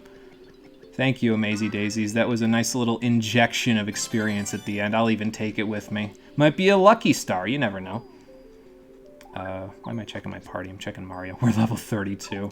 I've never gotten this high up in this game. It's ridiculous. This is like at least 6 levels higher than I've ever been in this game, so... Last bit on 14 Machinist. Are you one of the only people who like the special bullets on Machinist? So, I feel like Machinist could serve to be a little more complex than it is. It's nice to be able to have a class right now where you can kind of just lizard brain it when you're trying to figure out mechanics and just go, okay, 1, 2, 3, 1, 2, 3, and then you're fine. But I think it could serve to be a little more complex, and if I remember right, the special bullets made it a little more complex, because you had to think about, okay, should I load this bullet now? Is it worth my, what I'm using it for? So, excuse me, I think it could serve to be a little more complex than it is, because as it is now, I think it's like one of the easiest classes in the game to play. Then again, you could say that about 2 out of the 3 range classes. Like, I think Bard is a little more complex, but Dancer is, like, atrociously easy, and so is Machinist, and that's probably why I don't like either of them. So... okay, so we're at the 99th floor. Before we go to floor 100, I'm going to unequip Peekaboo, so that way I have an excuse to actually, what's it called? Tattle. So, I guess I'll equip Damage Dodge. I don't think I'll need it, because we're going to use these 2 boost sheets that we have, but, yeah, we have 4 life shrooms. There's no possible way that this could go so wrong that we die here, but there you go. Alright, so let's go see what the final boss of the Pit of 100 trial is, shall we? It was complex. Then they removed it, just like they homogenized the Astro cards. Yeah, there's a lot of homogenization in 14 nowadays. I can't say I'm a fan of most of it. I think I even came out and said that I liked Dark Knight being more homogenized back in Stormblood when it was the Shadowbringers changes. Can't say I was a big fan of it, actually. I'm going to retract that statement. I'd like them to retract this guy, though, because that's another dragon, and it's also a pile of bones. Is this the long-lost third brother? Well, if it is, he's gone insane long before. Yeah, you could say that. So this is the final boss of the Pit of 100 Trials. This is Bonetail. So yes, this is the long-lost third brother of Hooktail and Gloomtail. Before we do anything, I did equip Double Dip, right? I don't know if I did. Can I? Oh, I can do it in the items menu. Okay, so yeah, you can just choose Double Dip from your items menu. Let's do the 2 boost sheets. We'll use one on Mario, one on Goombella, Sheik, and Tattle. And then he can do whatever the hell he wants. It doesn't matter because I'm going to kill him next turn, so... yeah, Bone Drago, indeed. Don't you remember? They said that was a design goal back in Stormblood. Yes, that is true. I don't like it. So... but yeah, I'm going to come back, I'm going to retract my statement on saying I kind of like the Dark Knight was more homogenized, because now it's, like, really boring for me, right? And it's not even, like, strong while being boring. It's just kind of there. It's back to being the least complex class, and it's also, I think, the least damaging of all the tanks. So, I'm going to retract my previous statement on saying that I kind of enjoyed the changes and say, no, give me Dark Arts back, you fucking plebeians. So there you go. That's Bonetail. He's the oldest brother of Hooktail. So old, he's just bones, in fact. Wow, now that's old. Wait, the book is invisible too? Yes, the book also gets invisible for some reason. This works better than the potion that the XNaughts made, apparently. His body's max HP is 200, attack is 8, and defense is 2. He has various breaths that might confuse us or put us to sleep. They can do basically any bad status ailment in the game to you. When his HP gets low, he'll recover or reanimate, as the case might be. He's probably stronger than the last boss, seriously. Let's do this right. And we did, because I have boost sheets, so now we can just do a spin jump and Bob's your uncle. So yeah, we can two-shot him. If you leave him on low HP, I think he eats your audience, just like Hooktail did, so you could do that if you really want a challenge, but I don't care. I'm just gonna Rally Link and then spin jump him again. He won't even get the chance. Yeah, spin jump. No spring jump for me. Goodbye, Bonetail. You may now sleep with the rest of your brood for eternity. And for you, it's probably well-deserved because you're bones, bro. And that will give us 1 star point, because at this point, if you've beaten Bonetail, you don't need experience. So there you go. Yeah, wow, that was a little anticlimactic now, wasn't it? What do you mean you had a treasure chest in there? You don't have a stomach, bro. How the fuck does that even work? Anyway, here's the final badge of the pit. The return postage badge. Not really worth it at all, because it's basically just a permanent spite pouch. Any direct attackers that hit Mario take half the damage that they do. Well, that sucks. And here's the worst part about it, is it costs 7 badges to use. Like, the spite pouch already wasn't very good as an item. So, I mean, I guess it's just a trophy, you know what I mean? Like, you're using it just as a trophy of a badge of honor to say, yeah, I beat Bonetail. But it doesn't really have much practical use, I suppose. You won? It's a badge of honor. Yeah, that's true. That is fair. We won. It's a badge of honor. That's all it is here. So there you go. Here's the whole room full of spikes and more spikes, and generally not a pleasant place to be. I can understand why Bonetail would go completely insane having to look at this place for hundreds of years. If I remember right, the pit, as a matter of fact, we might be able to see this when we go back up here. The pit was originally intended as the Shadow Queen's torture pit, basically. She sent people and monsters down there that she didn't like to basically imprison them for all eternity. So that's, I guess, pretty dark. But yeah, so Bonetail was apparently one of them, and Gloomtail apparently got in her good graces, because Gloomtail got to stay in the Palace of Shadow, but not Bonetail. Well, we've reached level 100, we found 62 star pieces, so there you go. Would have been nice if I'd have found 69, but that's okay. Yeah, badge of honor, I see what you did there. Alright, let's save our pit progress. So I never have to do that again. But we're not quite done. We still have to go tell Swab that we erased that graffiti. So let's go do that so we can finish off the troubles of the game. And I still have 702 coins. So at this point, I don't even know if I could sell all the badges that I got and, you know, not max out my money. So, you know what we can equip now, though? Yeah, oh yeah, that was like 30 minutes ago, yeah. It's funny how the time flew so fast, considering. Let's see. I want to equip Bump Attack, actually, so... What can I take off? Double Dip I won't ever need again, so we can take that off.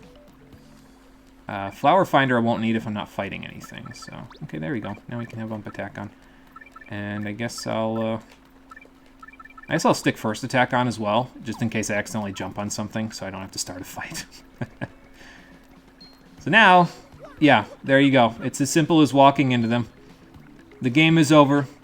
Waluigi wins by doing absolutely nothing, as it turns out. So I suppose I should unequip the W emblem, right? Because now it's more appropriate for Luigi's to be the one to do this. So I guess we'll do that now.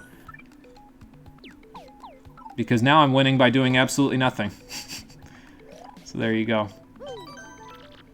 I might even go to Chetrippo and get my HP back up. Just so I'm not tired all the time. Nah, you know what? It's fine. I'll just run around like this. I just won't stop moving. Then I won't have to worry about how tired I am. There you go. Alright. So let's go back to the far outpost. We'll get Speedy out so we can do that. We will turn in this last trouble. And then there you go. We're good to go. I like how you just casually walk through them as they fucking dissolve out of existence. Yeah. Mario is a stone-cold killer, and he doesn't even have to do anything to do it anymore, as it turns out, so... There you go. But yeah, at this point, everything in the game gets bump attacked to death, as far as I'm aware. And I mean, obviously it doesn't work in the pit if you decide to go back down there for a Mazy Daisy grinding or something, but...